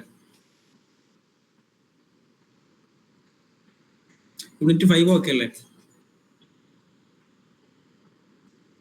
പറയുന്ന ഭാഗങ്ങളൊക്കെ ടെക്സ്റ്റ് ബുക്കിൽ ഒന്ന് എന്ത് ചെയ്യാം, അടിവരട്ട് വെക്കട്ടോ. ഇമ്പോർട്ടൻ്റ് ആയിട്ടുള്ള ഭാഗങ്ങൾ ഇമ്പോർട്ടൻ്റ് തന്നെ എഴുതി വെക്കാം. യൂണിറ്റ് 6 കടക്കാം. എക്സ്പ്ലെയിൻ ലേണിംഗ് തിയറീസ് അല്ലേ. എല്ലാ സൈക്കോളജിസ്റ്റുകളും ഒരു സൈക്കോളജി പഠിക്കുന്ന കുട്ടികൾക്കും അറിയുന്ന ഒരു ടോപ്പിക് ആയിരിക്കും എന്ത്, classical conditioning, parent conditioning, observation learning അല്ലേ. അപ്പോൾ ഇങ്ങനെ ഒരു ക്വസ്റ്റ്യൻ വന്നാൽ എന്ത് ചെയ്യാം, ഞാൻ നേരത്തെ പറഞ്ഞതുപോലെ എന്ത് ചെയ്യാം, നല്ല വൃത്തിക്ക് തന്നെ എഴുതി വെക്കുക. അപ്പൊ എക്സ്പ്ലെയിൻ ലേണിംഗ് തിയറീസ്. ഇപ്പൊ ലേണിംഗ് തിയറീസ് ഏതൊക്കെയുണ്ട് നമ്മൾ നേരത്തെ പറഞ്ഞല്ലോ. ക്ലാസിക്കൽ കണ്ടീഷനിങ് ഉണ്ട്. ഇപ്പൊ ഇവിടെ ചോദിച്ചെന്താണ്, including apparent conditioning or Skinner's model. June 2023 24 ജൂണിലും ഡിസംബർ 2024 ചോദിച്ച ക്വസ്റ്റ്യൻസ് ആണ്. അപ്പം ജസ്റ്റ് എന്ത് ചെയ്യാം, അപ്പാരന്റ് കണ്ടീഷനിങ്ങിനെ കുറിച്ചിട്ട് എന്ത് ചെയ്യാം, നന്നായിട്ടൊരു ധാരണ ഉണ്ടായിരിക്കുക. അതുപോലെ ക്ലാസിക്കൽ കണ്ടീഷനെ കുറിച്ചിട്ടും ഒരു ധാരണ ഉണ്ടായിരിക്കുക. കണ്ടീഷൻഡ് റെസ്പോൺസ് അങ്ങനെ തുടങ്ങിയിട്ടുള്ള അൺകണ്ടീഷണൽ റെസ്പോൺസ്, പിന്നെ അങ്ങനെ തുടങ്ങിയിട്ടുള്ള ഇതൊക്കെ ഉണ്ടല്ലോ. ജസ്റ്റ് എന്ത് ചെയ്യാം, ഓർത്ത് വെക്കുക. അതുപോലെ ഇങ്ങനെ ഒരു തിയറി എഴുതുന്ന സമയത്ത് എന്ത് ചെയ്യാം, ഇപ്പം ക്ലാസിക്കൽ കണ്ടീഷനിങ് എന്നുള്ള ഒരു തിയറി എഴുതാണെന്നുണ്ടെങ്കിൽ എന്ത് ചെയ്യാം, എന്തായിട്ട് എഴുതിയേക്കേണ്ടത് എന്താണ്, മെയിനായിട്ട് പാവ്ലോവ് എന്നുള്ള ഒരു വാക്കയിൽ എന്തായാലും ആ ആൻസർ ചെയ്യുമ്പോൾ വേണം. കാരണം പാവ്ലോവ് ആണ് ഇതൊരു ഇങ്ങനെ ഒരു തിയറി പ്രപ്പോസ് ചെയ്തത്. പാവ്ലോവിന്റെ പട്ടി തിയറി എല്ലാവരും പറയല്, കാരണം ഡോഗിലാണ് എക്സ്പെരിമെന്റ് ചെയ്തത്. അപ്പൊ എന്ത് ചെയ്യാം, ജസ്റ്റ് എന്ത് ചെയ്യാം, അതൊന്ന് ഓർത്ത് വെക്കാം. അത് മെയിൻ പോയിന്റ് ആട്ടോ. അങ്ങനെയൊക്കെ മെയിൻ പോയിന്റ് നമ്മുടെ അടുത്ത് ഉണ്ട് എന്നുണ്ടെങ്കിൽ എന്ത് ചെയ്യാം, ജസ്റ്റ് എന്ത് ചെയ്യാം, അവിടെ ഒന്ന് ജസ്റ്റ് അണ്ടർലൈൻ ചെയ്ത് കൊടുക്കാം. പാവ്ലോവ് എന്നുള്ള അണ്ടർലൈൻ ചെയ്ത് കൊടുക്കുക. പിന്നെ ഡോഗ് എക്സ്പെരിമെന്റ് ഇൻ ഡോഗ് എന്നുള്ള അണ്ടർലൈൻ ചെയ്ത് കൊടുക്കുക. പിന്നെ എക്സ്പെരിമെന്റ് ചെയ്തുക കേട്ടോ. അങ്ങനെ ക്വസ്റ്റ്യൻ വരികയാണെന്നുണ്ടെങ്കിൽ ഇവിടെ ചോദിച്ചെന്താണ്, സ്കിന്നറിന്റെ ഒപ്പാരന്റ് കണ്ടീഷനാണ്. അപ്പോൾ അതിലെന്തൊക്കെ വരുന്നുണ്ട്, പോസിറ്റീവ് റീഇൻഫോഴ്സ്മെന്റ് വരുന്നുണ്ട്, നെഗറ്റീവ് റീഇൻഫോഴ്സ്മെന്റ് വരുന്നുണ്ട്, പോസിറ്റീവ് പണിഷ്മെന്റ് വരുന്നുണ്ട്, നെഗറ്റീവ് പണിഷ്മെന്റ് വരുന്നുണ്ട്. അതൊക്കെ എന്ത് ചെയ്യാം, ടെക്സ്റ്റ് ബുക്കിൽ കൃത്യമായിട്ട് പറഞ്ഞിട്ടുണ്ട്. അതിനൊക്കെ എക്സാമ്പിൾസും കൊടുത്തിട്ടുണ്ട്. അപ്പോൾ എന്ത് ചെയ്യാം, ജസ്റ്റ് എന്ത് ചെയ്യാം, ഇതിക്ക് സ്കിന്നറിന്റെ ഒരു ഇതുണ്ടല്ലോ, എക്സ്പെരിമെന്റ് ഉണ്ടല്ലോ, എന്തായിരുന്നു സ്കിന്നറിന്റെ എക്സ്പെരിമെന്റ്? എന്തായിരുന്നു?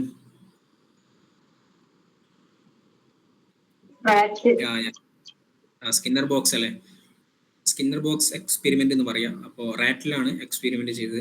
ജസ്റ്റ് എന്ത് ചെയ്യുക, അതൊക്കെ ഒന്ന് നോക്കി വെക്കട്ടോ. എന്തായാലും ഈ ഒരു ക്വസ്റ്റ്യൻ നിങ്ങൾക്ക് പ്രതീക്ഷിക്കാം. ഒന്നെങ്കിൽ എന്ത് ചെയ്യുന്നു, ക്ലാസിക്കൽ കണ്ടീഷനിങ് ഒരു ക്വസ്റ്റ്യൻ ഉണ്ടാവും, അല്ലെങ്കിൽ എന്ത് ചെയ്യുന്നു, അപ്പാരന്റ് കണ്ടീഷനിങ്. രണ്ടിൽ ഏതെങ്കിലും ഒരു ക്വസ്റ്റ്യൻസ് ഉണ്ടാകാൻ ചാൻസ് 90%, 95% ഉണ്ടാകാൻ സാധ്യത ഉണ്ട് എന്ന് ജസ്റ്റ് ഒന്ന് അറിയിക്കാണ്.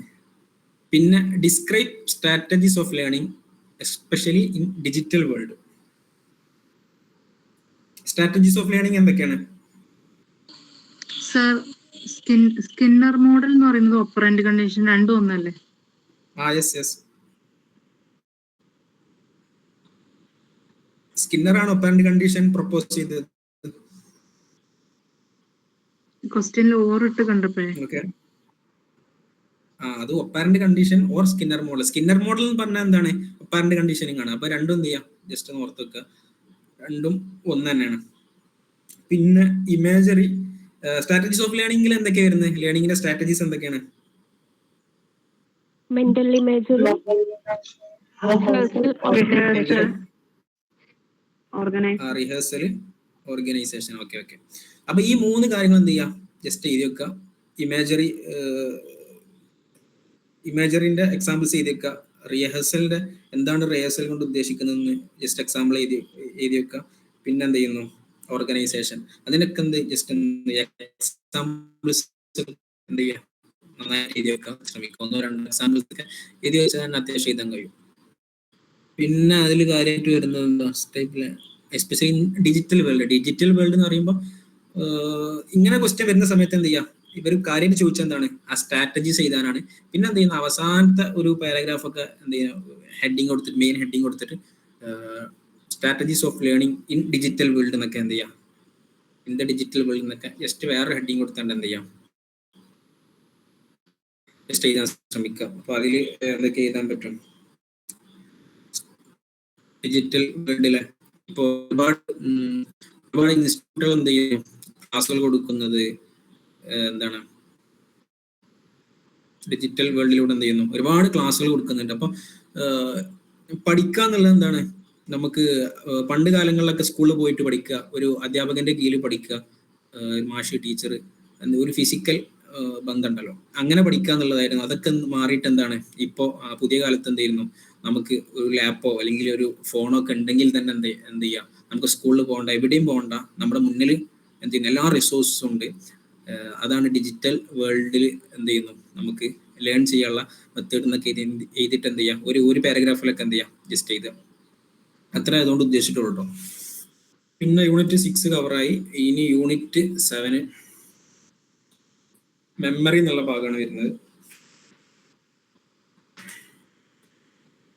Discuss models or types of memory. എന്തൊക്കെ ടൈപ്സ് ഓഫ് മെമ്മറി എന്തൊക്കെയാ?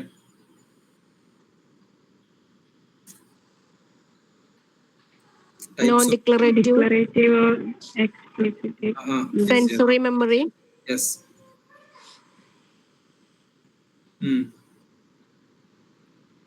കഴിഞ്ഞോ?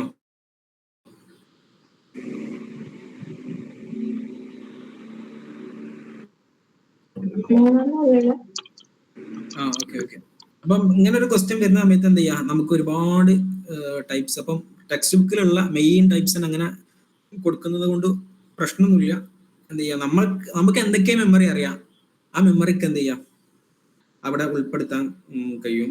എന്തൊക്കെ മെമ്മറി നമ്മൾ പഠിച്ചിട്ടുണ്ട്, ടൈപ്സ് ഓഫ് മെമ്മറിയിൽ വർക്കിംഗ് മെമ്മറി പഠിച്ചിട്ടുണ്ട്, പിന്നെ സെമാന്റിക് മെമ്മറി, മെമ്മറി പഠിച്ചിട്ടുണ്ട്,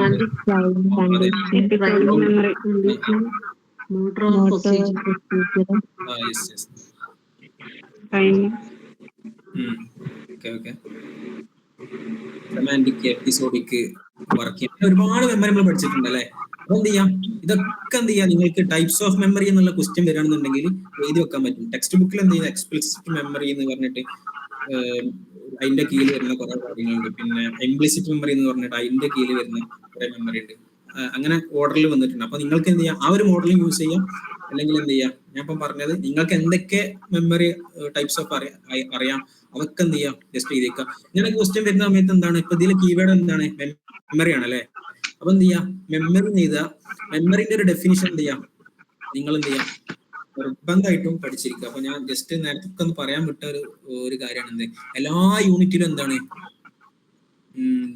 എല്ലാ യൂണിറ്റിലും ഒരു ഡെഫിനിഷൻ നിങ്ങൾ മസ്റ്റ് ആയിട്ട് പഠിച്ചിരിക്കണം. ഒരു 1 or 2 വരെയൊക്കെയുള്ള ഒരു ഡെഫിനിഷൻ മസ്റ്റ് ആയിട്ട് പഠിച്ചിരിക്കണം. ആ ഡെഫിനിഷൻ ആയിരിക്കണം നിങ്ങൾക്ക് എന്ത് ചെയ്യാം നിങ്ങൾ ഫസ്റ്റ് തന്നെ എഴുതേണ്ടത്. അതൊരാൾ പറഞ്ഞതാണെന്നുണ്ടെങ്കിൽ എന്ത് ചെയ്യും, അയാൾ കോട്ട് ചെയ്തിട്ട് അക്കോർഡിംഗ് ടു വില്യം മൂണ്ട് അല്ലെങ്കിൽ അക്കോർഡിംഗ് ടു ആരാ പറഞ്ഞത് അയാളെ പേര് വെച്ചിട്ട് എന്ത് ചെയ്യാം നിങ്ങൾ എഴുതാം. അപ്പൊ ഒറിജിൻ ഓഫ് സൈക്കോളജിയുടെ ഡെഫിനിഷൻ നിങ്ങൾക്ക് എഴുതാൻ പറ്റും. ആ ഒരു പാഠത്തിൽ നിങ്ങളൊക്കെ പഠിച്ചിട്ടുണ്ടാവും, എല്ലാവർക്കും അറിയുന്ന ഡെഫിനിഷൻ ആയിരിക്കും.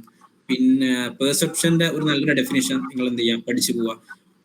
പിന്നെന്താ, തിങ്കിങ്ങിന്റെ ഒരു ഡെഫിനിഷൻ പഠിക്കുക. ലാംഗ്വേജിന്റെ നല്ലൊരു ഡെഫിനിഷൻ പഠിക്കുക. റിലേറ്റീവ്ലി പെർമനന്റ് ചേഞ്ച് എന്ന് പറഞ്ഞ ഒരു നല്ലൊരു ഡെഫിനിഷൻ ഉണ്ട്, അത് തന്നെ പഠിക്കാൻ ശ്രമിക്കാം. അതുപോലെ ലേണിങ്ങിന്റെ എന്ത് ചെയ്യാം, ലാംഗ്വേജ് അല്ല ലേണിങ്. അപ്പൊ എന്താ ലേണിങ്ങിലാട്ടോ ആ ഡെഫിനിഷൻ വരുന്നത്. അപ്പൊ ലേണിങ്ങിൽ എന്ത് ചെയ്യാം നല്ലൊരു ഡെഫിനിഷൻ പഠിച്ചേക്കുക. മെമ്മറിയിൽ എന്താണ് ജസ്റ്റ് നല്ലൊരു ഡെഫിനിഷൻ പഠിച്ചേക്കുക. ഈ ഡെഫിനിഷൻ ഒക്കെ പഠിച്ചാലുള്ള ഉപകാരം എന്ന് വെച്ചാൽ എന്ത് ചെയ്യാം, നിങ്ങൾക്ക് നമ്മൾ അടിയിലേക്ക് എഴുതുമ്പോൾ നമ്മുടെ അടുത്ത് കണ്ടന്റ് വല്ല ഉണ്ടാവില്ല. നമ്മൾ ഇങ്ങനെ കുറെ ഉള്ളതും ഇല്ലാത്തതൊക്കെ ജസ്റ്റ് ഇങ്ങനെ എഴുതിയായിരിക്കും. അപ്പൊ എന്താ, അപ്പൊ ഒരു നോക്കുന്ന ഒരാൾ എക്സാമിനർ ശ്രദ്ധിക്കപ്പോഴും തുടക്ക ഭാഗമായിരിക്കും. അപ്പൊ എന്താ തുടക്ക ഭാഗത്ത് തന്നെ നല്ല അക്കോർഡിംഗ് ടു എന്നൊക്കെ എഴുതിയിട്ട് എന്ത് ചെയ്യാം ആ ഒരു ഡെഫിനിഷനൊക്കെ എഴുതി വെച്ചാൽ അയാൾ അതേ വായിക്കുള്ളൂ. ജസ്റ്റ് ഒന്ന് അണ്ടർലൈൻ കൂടി ചെയ്താൽ പിന്നെ അയാൾ വേറെ ഒന്നും വായിക്കില്ല. നമ്മൾ ഏകദേശം ഒക്കെ എഴുതി എന്നുള്ള ഒരു ധാരണ ആയിരിക്കും ഉണ്ടാവുക. അപ്പൊ ഇന്ദുജ ജസ്റ്റ് മൈക്ക് ഓഫ് ആക്കോ. ഓക്കെ. അപ്പൊ ആ ഒരു ഡെഫിനിഷൻ എന്ത് ചെയ്യാം എല്ലാവരും പഠിച്ചിരിക്കട്ടോ. ഒരു ഡെഫിനിഷൻ എങ്കിലും ഒരു യൂണിറ്റിന്ന് അറിഞ്ഞ ഒരു ബൈഹാർട്ട് ചെയ്തിട്ട് എന്ത് ചെയ്യാം ഡെഫിനിഷൻ പഠിച്ചിരിക്കുക.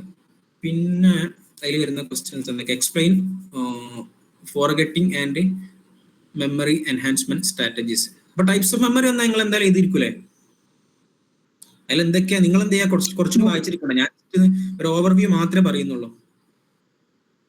സിമ്പിൾ ആയിട്ട് എഴുതിയിരിക്കില്ല. ഷോർട്ട് ടൈം മെമ്മറിന്റെ ഡ്യൂറേഷൻ എത്രയാണ്, ഷോർട്ട് ടൈം മെമ്മറിന്റെ ഡ്യൂറേഷൻ എത്ര,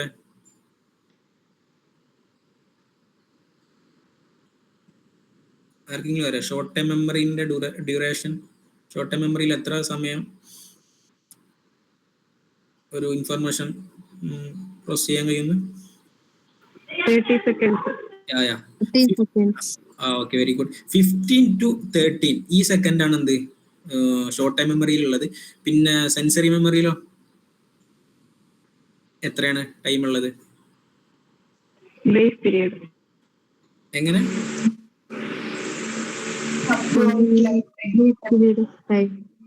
വളരെ ചുരുങ്ങിയ സമയം, 1 സെക്കൻഡോ 2 സെക്കൻഡോ ഒക്കെ. പിന്നെ അതുപോലെ ലോങ് ടൈം മെമ്മറിയിലേക്ക് വരുമ്പോൾ ലൈഫ് ലോങ് ആയിരിക്കും. അതൊക്കെ എന്ത് ചെയ്യാം ജസ്റ്റ് എന്ത് ചെയ്യാം നോട്ട് ചെയ്യാം. അതൊക്കെ എന്ത് ചെയ്യാം തുടക്ക ഭാഗങ്ങൾ തന്നെ എഴുതാൻ ശ്രമിക്കുക. പിന്നെ explain forgetting and memory enhancement strategies everyday application. അപ്പോ എന്തൊക്കെയാണ് ഫോർഗെറ്റിംഗ്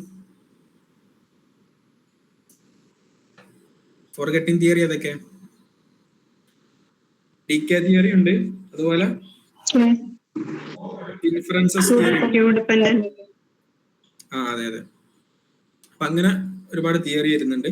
അപ്പൊ ഡികെ തിയറി എന്ന് പറഞ്ഞാൽ എന്താണ്, നമ്മൾ യൂസ് ചെയ്യാതെ നിൽക്കുന്ന ഇൻഫോർമേഷനൊക്കെ എന്ത് ചെയ്യാം കാലങ്ങൾ കഴിയുന്തോറും മാഞ്ഞു പോകുന്നു. അതായത് ഒരു എക്സാമ്പിൾ പറയുകയാണെന്നുണ്ടെങ്കിൽ നമ്മൾ 10ാം ക്ലാസ്സിൽ പഠിച്ച ബുക്ക്, പിന്നെ 5ാം ക്ലാസ്സിൽ പഠിച്ച ബുക്കുകളൊന്നും എന്ത് ചെയ്യില്ല, അതിൽ എന്താ പറഞ്ഞതെന്നുള്ള കണ്ടന്റ് ഒന്നും നമുക്ക് ഓർമ്മ ഉണ്ടായിക്കൊള്ളണമെന്നില്ല. എന്താണ് നമ്മൾ മെമ്മറി യൂസ് ചെയ്യാത്തടത്തോളം കാലം, പഴയ കാര്യങ്ങൾ യൂസ് ചെയ്യാത്തടത്തോളം കാലം അതൊക്കെ ഇങ്ങനെ എന്ത് ചെയ്യുക മാഞ്ഞു പോകുന്നതിനാണ് ഡികെ തിയറി എന്ന് പറയാം. പിന്നെ ഇൻഫറൻസസ് തിയറി ഉണ്ട്. ഇൻഫറൻസസ് തിയറിയിൽ എന്ത് ചെയ്യുന്നു, പ്രൊആക്റ്റീവ് ഇൻഫറൻസ് വരുന്നുണ്ട്, റെട്രോആക്റ്റീവ് ഇൻഫറൻസും വരുന്നുണ്ട്. ജസ്റ്റ് എന്ത് ചെയ്യുക അതൊന്ന് മനസ്സിലാക്കിയിരിക്കുക. അതിന്റെ എക്സാമ്പിളോട് എന്ത് ചെയ്യുക, നല്ലൊരു എക്സാമ്പിളും മനസ്സിലാക്കിയിരിക്കുക. പ്രൊആക്റ്റീവിന്റെ ഒരു എക്സാമ്പിൾ പറയുകയാണെന്നുണ്ടെങ്കിൽ, നമ്മൾ പ്രൊആക്റ്റീവ് ഇൻഫറൻസ് എക്സാമ്പിൾ പറയുകയാണെന്നുണ്ടെങ്കിൽ എന്താ, പ്രൊആക്റ്റീവ് ഇൻഫറൻസ് പറഞ്ഞാൽ എന്താ,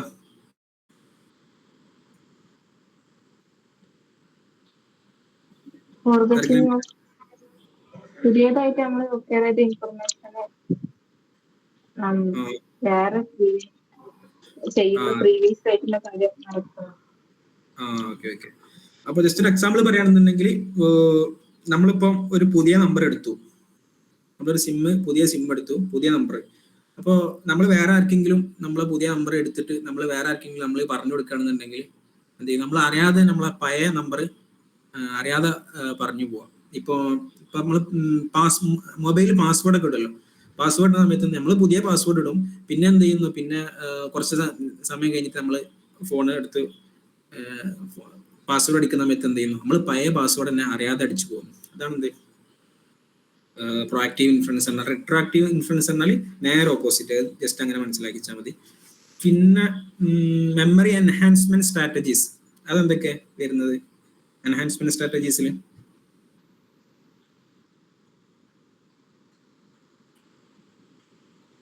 എന്തൊക്കെ സ്ട്രാറ്റജി ഉണ്ട്? ന്യൂമോണിക് ടെക്നിക്സ് ഉണ്ട്. മെത്തേഡ് ഓഫ് ലോസ്റ്റിംഗ്. Okay okay. പിന്നെ റിഹേഴ്സൽ ഉണ്ട്, ഇമേജറി ഉണ്ട്, അങ്ങനെ തുടങ്ങിയ കുറെ കാര്യങ്ങൾ എന്ത് ചെയ്യുന്നു ആ ഭാഗത്ത് പറയുന്നുണ്ട്. ജസ്റ്റ് എന്ത് ചെയ്യുക, അതൊക്കെ ഓർത്തൊക്കെ അതിനൊക്കെ എന്ത് ചെയ്യുക എക്സാമ്പിൾസും ഇത് റിഹേഴ്സൽ ചെയ്തിട്ട് എന്ത് ചെയ്യുക, റിഹേഴ്സലിന്റെ അടിയിൽ അങ്ങനെ ഇത് ഒരുപാട് കാര്യങ്ങൾ പഠിച്ചാൽ എന്ത് ചെയ്യുന്നില്ല, നമ്മൾ പഠിച്ച കാര്യങ്ങൾ വീണ്ടും വീണ്ടും ഇങ്ങനെ റിഹേഴ്സ് ചെയ്താൽ നമ്മളെ ലോങ് ടൈം മെമ്മറിയിൽ ഉണ്ടാവും. അതെന്ത് ചെയ്യുന്നു, നമ്മളെ മെമ്മറി എൻഹാൻസ് ചെയ്യുന്നു എന്ന് ജസ്റ്റ് എഴുതി വെക്കുക. പിന്നെ ന്യൂമോണിക് ടെക്നിക്ക് ചെയ്തിട്ട് ന്യൂമോണിക് ടെക്നിക്ക് ചെയ്ത് വെക്കുക. അതായത് ഇപ്പം വിബ്ജോർ എന്നുള്ള ഒരു പദം ഉണ്ടല്ലോ, നമ്മൾ എന്ത് ചെയ്യുന്നു, വിബ്ജോർ എന്ന് പറഞ്ഞാൽ ഒരുപാട് കളറുകൾ കൂടിയിട്ടുള്ള ഒരു 7 പെയർ കളറിനെ ആണ് എന്ത് പറയുന്നത്, വിബ്ജോർ എന്ന് പറയുന്നത്. അപ്പം ഇതൊക്കെ ജസ്റ്റ് എന്ത് ചെയ്യുന്നു, ഇതൊക്കെ ഒരു ന്യൂമോണിക് ടെക്നിക്കാന്ന് എഴുതിക്കുക. പിന്നെ ചങ്കിങ് മെത്തേഡ് എന്ന് പറയുമ്പോൾ നമ്മൾ നമ്പറൊക്കെ ചങ്ക് ചെയ്ത് പഠിക്കുമല്ലോ. അപ്പോൾ നമ്മളൊരു നമ്പർ പറഞ്ഞു കൊടുക്കുകയാണെന്നുണ്ടെങ്കിൽ നമ്മൾ പറയാം 96, 56, 46 അങ്ങനെ ആയിരിക്കുമല്ലോ നമ്പർ പറഞ്ഞു കൊടുക്കുക. ഇതൊരു ചങ്കിങ് മെത്തേഡാണ്. അതിങ്ങനെ തുടങ്ങി ഒരുപാട് കാര്യങ്ങൾ ഇങ്ങനെ പറയുന്നുണ്ട്. ജസ്റ്റ് എന്ത് ചെയ്യുക, അതൊക്കെ ഒന്ന് എന്ത് ചെയ്യുക മനസ്സിലാക്കി വെക്കുക. അപ്പൊ ഈ മെമ്മറി എന്നുള്ള പാഠത്തിൽ എന്ത് ചോദ്യം വന്നാലും നിങ്ങൾ എന്ത് ചെയ്യരുത്, അത് ഒഴിവാക്കിയിടരുത്. ഒരുപാട് നമുക്ക് അറിയുന്ന കാര്യങ്ങൾ തന്നെ നല്ല ഉഷാറായിട്ട് എഴുതാൻ പറ്റുന്ന ഒരുപാടാണ്. പിന്നെ 8ാമത്തെ യൂണിറ്റ് മോട്ടിവേഷൻ ആണ്. Explain the theories of motivation. Theories of motivation എന്തൊക്കെ വരുന്നുണ്ട്? ഞാൻ പെട്ടെന്ന് പറഞ്ഞു പോട്ടെ, ഒരുപാട് സമയം അധികരിച്ചിട്ടുണ്ട് തോന്നുന്നുണ്ട്. 1 മണിക്കൂറിൽ നിർത്താൻ വിചാരിച്ചായിരുന്നു, ഒരുപാട് സമയം പോയിട്ടുണ്ട്. അപ്പൊ എന്ത് ചെയ്യുന്നു, എക്സ്പ്ലെയിൻ ദ തിയറി ഞാൻ പെട്ടെന്ന് പറയണ്ടോ, പ്രശ്നമൊന്നുമില്ലല്ലോ, പെട്ടെന്ന് പറഞ്ഞോട്ടെ. ഓക്കെ. എക്സ്പ്ലെയിൻ തിയറീസ് ഓഫ് മോട്ടിവേഷനിൽ ഒരുപാട് തിയറി പറയുന്നുണ്ട്. ഡ്രൈവ് റിഡക്ഷൻ തിയറി പറയുന്നുണ്ട്, പിന്നെ അറോസൽ തിയറി പറയുന്നുണ്ട്, മാസ്ലോന്റെ ഹൈറാർക്കി ഓഫ് നീഡ്സ് പറയുന്നുണ്ട്, പിന്നെ ഇൻസെന്റീവ് തിയറി എന്ന് പറയുന്നത്. ഇൻസെന്റീവ് തിയറി പറഞ്ഞാൽ എന്താ?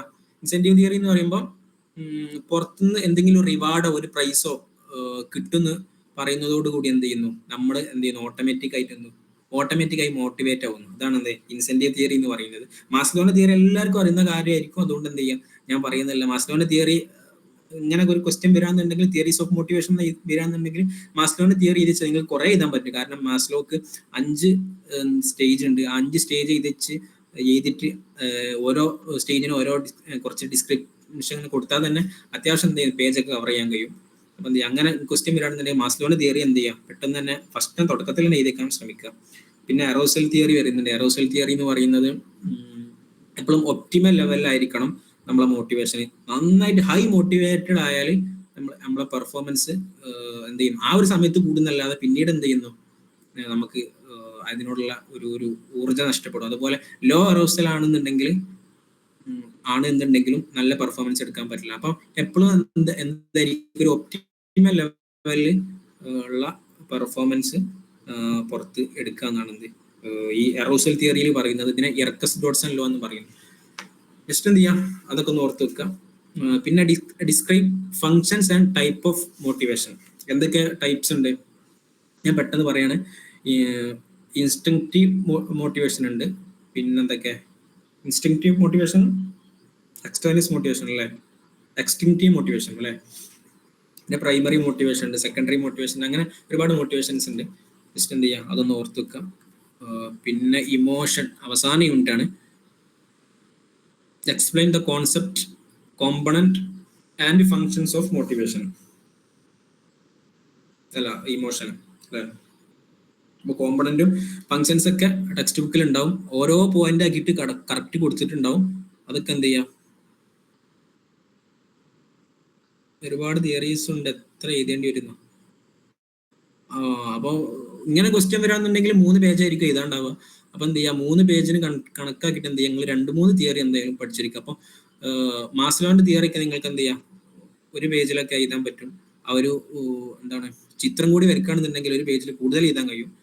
ഒക്കെ എന്ത് ചെയ്യുക, അങ്ങനെ പല ട്രിക്കുകളും ഉപയോഗിക്കുക. നിങ്ങൾക്ക് ഇങ്ങനെ ക്വസ്റ്റ്യൻ വന്നാൽ കൂടുതലായിട്ട് നമുക്ക് എഴുതാൻ കഴിയുന്ന ഭാഗങ്ങൾ ഏതാണെന്ന് കറക്റ്റ് മനസ്സിലാക്കി വെക്കുക. അങ്ങനെയാണെന്നുണ്ടെങ്കിൽ എന്ത് ചെയ്യാം, നമുക്ക് ഒരുപാട് ആ പേജ് ഒരു 3 പേജിലേക്ക് എത്തിക്കാൻ സാധിക്കും. പിന്നെ എന്താണ് കോമ്പോണന്റ് ഫങ്ഷൻസ് ഒക്കെ ജസ്റ്റ് എന്ത് ചെയ്യുക, ഒരുപാടുണ്ട്, നിങ്ങൾ എന്ത് ചെയ്യുക ജസ്റ്റ് നോക്കുക. പിന്നെ discuss types of emotion and components of emotional processes, വീണ്ടും സെയിം ക്വസ്റ്റ്യൻ തന്നെ. അപ്പോൾ എന്ത് ചെയ്യുക, ആ ക്വസ്റ്റ്യൻ എന്തായാലും പ്രതീക്ഷിക്കുക. അത് 2 ക്വസ്റ്റ്യൻസ് ഏകദേശം ഒന്ന് തന്നെയാണ്. പഠിച്ചത് ഓർമ്മയിൽ നിൽക്കുന്നില്ല. ഞാൻ നേരത്തെ പറഞ്ഞല്ലോ ന്യൂമോണിക് ടെക്നിക്ക് അല്ലെ. ഇതൊക്കെ ജസ്റ്റ് നമ്മൾ സൈക്കോളജി പഠിക്കാന്നുള്ളതിനുപരി എന്ത് ചെയ്യാം, നമ്മൾ ഇങ്ങനെയൊക്കെ ഓരോ ടെക്നിക്ക് ഇങ്ങനെ പറയുന്നുണ്ടല്ലോ, ടെക്സ്റ്റ് ബുക്കിൽ തന്നെ പറയുന്നുണ്ട്. മെമ്മറി എൻഹാൻസ് ചെയ്യാനുള്ള ഒരുപാട് ടെക്നിക്ക് നമ്മൾ മുമ്പ് പഠിച്ചിരുന്നു. അപ്പോൾ അതിൽ പ്രധാനപ്പെട്ട നമ്മൾ തന്നെ ഇപ്പോൾ ഡിസ്കസ് ചെയ്ത് എന്തൊക്കെയാണ്, റിഹേഴ്സൽ ഒരു മെമ്മറി എൻഹാൻസ്മെന്റ് ടെക്നിക്കാണ്. പിന്നെന്താണ് ചങ്കിങ് മെത്തേഡ് ഒരു പ്രോസസ്സാണ്. ഇമേജറി ഒരു പ്രോസസ്സാണ്. പിന്നെന്തൊക്കെ ന്യൂമോണിക് ടെക്നിക്ക് അല്ലെ, നമ്മൾ തന്നെ പഠിച്ചിട്ടുണ്ട്. ഇതൊക്കെ നമ്മൾ തന്നെ അപ്ലൈ ചെയ്യാൻ പരമാവധി ശ്രമിക്കുക. ഓക്കെ, പിന്നെ discuss theories of emotion. Theories of emotion എന്തൊക്കെയാണ്? മെയിനായിട്ട് 4 തിയറീസാണ് വരുന്നത്. ജെയിംസ് ലാൻഡി തിയറി, പിന്നെ കാനംബാർഡ് തിയറി, സ്കാറ്റർ സിംഗർ തിയറി, അതുപോലെ ലസാറസിന്റെ ഒരു തിയറി. ഇതൊക്കെ അതിന്റെ പ്രൊപ്പണൻസ് ആട്ടോ. ഇതൊക്കെ നിങ്ങൾക്ക് ജസ്റ്റ് അറിയാമെന്ന് വിശ്വസിക്കുന്നു. കാരണം ഒരുപാട് സമയമുണ്ട്, ഞാൻ ഇനി കൂടുതൽ വിശദീകരിക്കുന്നില്ല. ജസ്റ്റ് എന്ത് ചെയ്യാൻ നോക്കി വെക്കുക. അപ്പം തിയറീസ് ഓഫ് ഇമോഷൻ എന്തായാലും വരാൻ സാധ്യതയുണ്ട്. 2022 പിന്നെ 2024 ചോദിച്ചിട്ടുണ്ട്. പിന്നെ വേറൊരു ചോദ്യമാണ് എന്ത്, ഇമോഷൻ ആൻഡ് മൂഡ് തമ്മിലുള്ള ഡിഫറൻസ് എന്താണ്, ഇമോഷൻ ആൻഡ് ഫീലിംഗ് തമ്മിലുള്ള ഡിഫറൻസ് എന്താണെന്നൊക്കെ. അതൊക്കെ നമുക്ക് അറിയുന്ന കാര്യങ്ങൾ തന്നെ. ഇങ്ങനെ ക്വസ്റ്റ്യൻ വന്നാൽ നമുക്ക് നമ്മളുടേതായ ആശയങ്ങളൊക്കെ ഉൾക്കൊള്ളിക്കാൻ കഴിയും. ഇപ്പൊ ഇമോഷൻ എന്ന് പറയുമ്പോൾ ഒരു ഷോർട്ട് ടൈം ആയിരിക്കും, പിന്നെ ഒരു ഷോർട്ട് ടൈം ഡ്യൂറേഷൻ ആയിരിക്കും ഉണ്ടാവുക. പിന്നെ മൂഡ് എന്ന് പറയുമ്പോൾ ലോങ് ടൈം ആയിരിക്കും. ഇപ്പൊ നമുക്ക് എനിക്കൊരു മൂഡില്ല എന്നൊക്കെ പറയില്ല, നമ്മള് എന്തെങ്കിലും വർക്ക് ചെയ്യാൻ പറയുമ്പോൾ എനിക്കിപ്പോ ഒരു മൂഡില്ല, ഒരു ഉഷാറില്ല എന്നൊക്കെ പറയല്ലേ. അപ്പൊ അത് ഒരു ലോങ് ടൈം ഇതാണ്. കുറെ നേരത്തിന് എന്ത് ചെയ്യുന്നു, കുറെ സമയത്തേക്ക് എന്ത് ചെയ്യുന്നു, മൂഡ് പോകുന്നു. അങ്ങനെ പല കാര്യങ്ങളുണ്ട്. പിന്നെ ഒരുപാട് ഡിഫറൻസ് ഒക്കെ ടെക്സ്റ്റ് ബുക്കിൽ പറയുന്നുണ്ട്. എന്ത് ചെയ്യാം, അതും ഒന്ന് ഓർത്ത് വെക്കുക. അപ്പൊ ഏകദേശം നമ്മൾ എന്ത് ചെയ്യുന്നു, കവർ കംപ്ലീറ്റ് ആയിട്ടുണ്ട്. 9 യൂണിറ്റും നമ്മൾ കംപ്ലീറ്റ് ചെയ്തിട്ടുണ്ട്. ഇനി എന്തെങ്കിലും ആർക്കെങ്കിലും ഒക്കെ ചോദിക്കണ്ടോ? വാങ്ങി ഞാൻ ജസ്റ്റ് നിങ്ങൾക്ക് 4 ദിവസം കൂടി എക്സാമിന് ഉണ്ട്. 3 ദിവസമോ എനിക്ക് തോന്നുന്നു ജൂലൈ 7 തോന്നുന്നുണ്ടല്ലോ എക്സാം. ഓക്കെ, അപ്പൊ നിങ്ങൾക്ക് ഇനിയും ടൈം ഉണ്ട്. ഞാൻ പറഞ്ഞ ഇമ്പോർട്ടന്റ് ആയിട്ടുള്ള ഒരുപാട് ഭാഗങ്ങളുണ്ട്. ആ ഭാഗങ്ങളൊക്കെ എന്ത് ചെയ്യാം, നിങ്ങൾക്ക് ഏത് ഭാഗമാണ് പഠിക്കാൻ സിമ്പിൾ ആ ഭാഗം എന്ത് ചെയ്യാം, ഇപ്പൊ ന്യൂമോണിക് ടെക്നിക്ക് വെച്ചിട്ടോ മെന്റൽ ഇമേജറി ഒക്കെ വെച്ചിട്ടോ പഠിക്കാൻ ശ്രമിക്കാം. സർ 7-8 യൂണിറ്റിന്റെ ആ സ്ലൈഡ് ഒന്ന് കാണിച്ചു തരുമോ? ഓക്കെ, സ്ലൈഡ് ഗ്രൂപ്പിൽ ഒന്ന് ഷെയർ ചെയ്യും. PPCC 103 ക്ലാസ് ഉണ്ടാവും. അപ്പോ സെക്കൻഡ് ഇയറിലേക്കുള്ള നിങ്ങൾ ഈ സെമ്മോട് കൂടി സെക്കൻഡ് ഇയറിലേക്ക് അഡ്മിഷൻ എടുക്കുമോ, അല്ലെങ്കിൽ നിങ്ങൾ ഫസ്റ്റ് സെം ആണോ അതോ സെക്കൻഡ് സെം ആണോ? സെക്കൻഡ് ഇയർ രജിസ്ട്രേഷൻ കഴിഞ്ഞു. Okay okay okay. അപ്പോ നമ്മൾ സെക്കൻഡ് ഇയറിലേക്കുള്ള അഡ്മിഷൻസ് IQ ലേണിംഗ് തുടങ്ങിയിട്ടുണ്ട്, സ്റ്റാർട്ട് ആയിട്ടുണ്ട്. അപ്പോൾ നമ്മൾ ഈ ഒരു കഴിഞ്ഞൊരു സെമ്മിലേക്ക് നമ്മുടെ അടുത്ത് സൈക്കോളജി ഫാക്കൽറ്റീസ് വെറും 4 ഫാക്കൽറ്റീസ് ഉണ്ടായിട്ടുള്ളൂ. കാരണം നമ്മൾ ഓൺലൈനിലേക്ക് കഴിഞ്ഞ വർഷമാണ് ഈ ഒരു 6 മാസമായിട്ടുള്ളൂ ഓൺലൈൻ മോഡിലേക്ക് മാറിയിട്ട്. ഇതൊരു ഓഫ്ലൈൻ ആയിരുന്നു. അപ്പോൾ ഈ അടുത്ത സെമ്മിലേക്ക് നമ്മൾ 13 ഫാക്കൽറ്റീസ് കൂടി ആഡ് ചെയ്തിട്ടുണ്ട്. സൈക്കോളജി സബ്ജക്റ്റിന് മാത്രം നമ്മുടെ അടുത്ത് 9 ഫാക്കൽറ്റീസ് ഉണ്ട്. അതുപോലെ എലക്ടീവ് പേപ്പേഴ്സിന് മാത്രം 5 ഫാക്കൽറ്റീസിന് കൂടി നമ്മൾ ആഡ് ചെയ്തിട്ടുണ്ട്. അപ്പോൾ നിങ്ങൾ ഇനി ആർക്കെങ്കിലും ഒക്കെ അഡ്മിഷൻ എടുക്കാൻ താല്പര്യം ഉണ്ടെന്നുണ്ടെങ്കിൽ എന്ത് ചെയ്യാം, ജസ്റ്റ് അഡ്മിനായിട്ട് കോൺടാക്ട് ചെയ്യാം. അഫോർഡബിൾ ആയിട്ടുള്ള ഒരു റേറ്റേ വരുന്നുള്ളൂ. അപ്പോൾ ഇനി വേറെ എന്തെങ്കിലുമൊക്കെ സംശയം ചോദിക്കാണ്ടോ? നിങ്ങൾ എന്തെങ്കിലുമൊക്കെ ഇങ്ങനെ റിലേറ്റഡ് ആയിട്ടോ അല്ലെങ്കിൽ ഇപ്പം പറഞ്ഞ റിലേറ്റഡ് ആയിട്ടോ എക്സാം റിലേറ്റഡ് ആയിട്ടോ എന്തെങ്കിലുമൊക്കെ ഉണ്ടായിരുന്നെങ്കിലും സംശയം എവിടെയെങ്കിലൊക്കെ?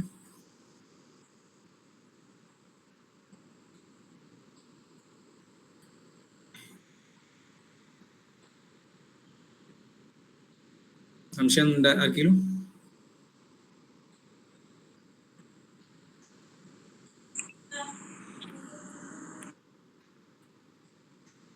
സംശയം ഇല്ലാന്നുണ്ടെങ്കിൽ വൈൻഡപ്പ് ചെയ്യല്ലേ? പഠിപ്പിച്ചാണ് എക്സാംസ് BPC 103 നാളെ അല്ലെങ്കിൽ മറ്റന്നാളോ ഉണ്ടാകാൻ സാധ്യത വളരെ കൂടുതലാണ്.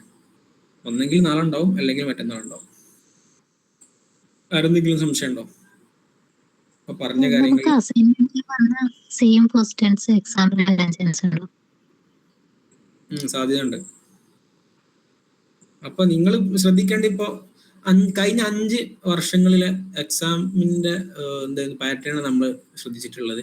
അപ്പൊ ഈ 5 വർഷങ്ങളിൽ വന്ന ക്വസ്റ്റ്യൻസ് ആണ് നമ്മൾ എടുത്തിട്ടുള്ളത്. അപ്പൊ ഇത്ര ക്വസ്റ്റ്യൻസേ വരുന്നുള്ളൂ ഈ 5 വർഷങ്ങൾ. ഈ ക്വസ്റ്റ്യൻസ് അങ്ങോട്ടും ഇങ്ങോട്ടും ഇങ്ങനെ അങ്ങോട്ടും ഇങ്ങോട്ടും വരുന്നല്ലാതെ പുതിയതായിട്ടുള്ള ഒന്നും കാണുന്നില്ല. അപ്പം ഇത് തന്നെ പഠിച്ചാൽ നിങ്ങൾക്ക് എന്ത് ചെയ്യാം, സിമ്പിളായിട്ട് നല്ലൊരു മാർക്ക് സ്കോർ ചെയ്യാമെന്നുള്ള ഉറപ്പ് ഞാൻ തരികയാണ്. ഇത് തന്നെ പഠിച്ചാൽ മതി. ഇതെന്ത് ചെയ്യുക, ജസ്റ്റ് ഒന്ന് ഇനി 4 ദിവസം കൊണ്ടുണ്ടല്ലോ, ജസ്റ്റ് ഒന്ന് നിങ്ങൾ തന്നെ എന്ത് ചെയ്യുന്നു, ഒരു പേപ്പർ എടുത്തിട്ട് നിങ്ങൾ തന്നെ ജസ്റ്റ് എഴുതി വെക്കുക ഇതെങ്ങനെ നിങ്ങൾക്ക് എഴുതാൻ പറ്റുന്നുള്ള. ഓക്കെ, വൈൻഡപ്പ് ചെയ്യല്ലേ?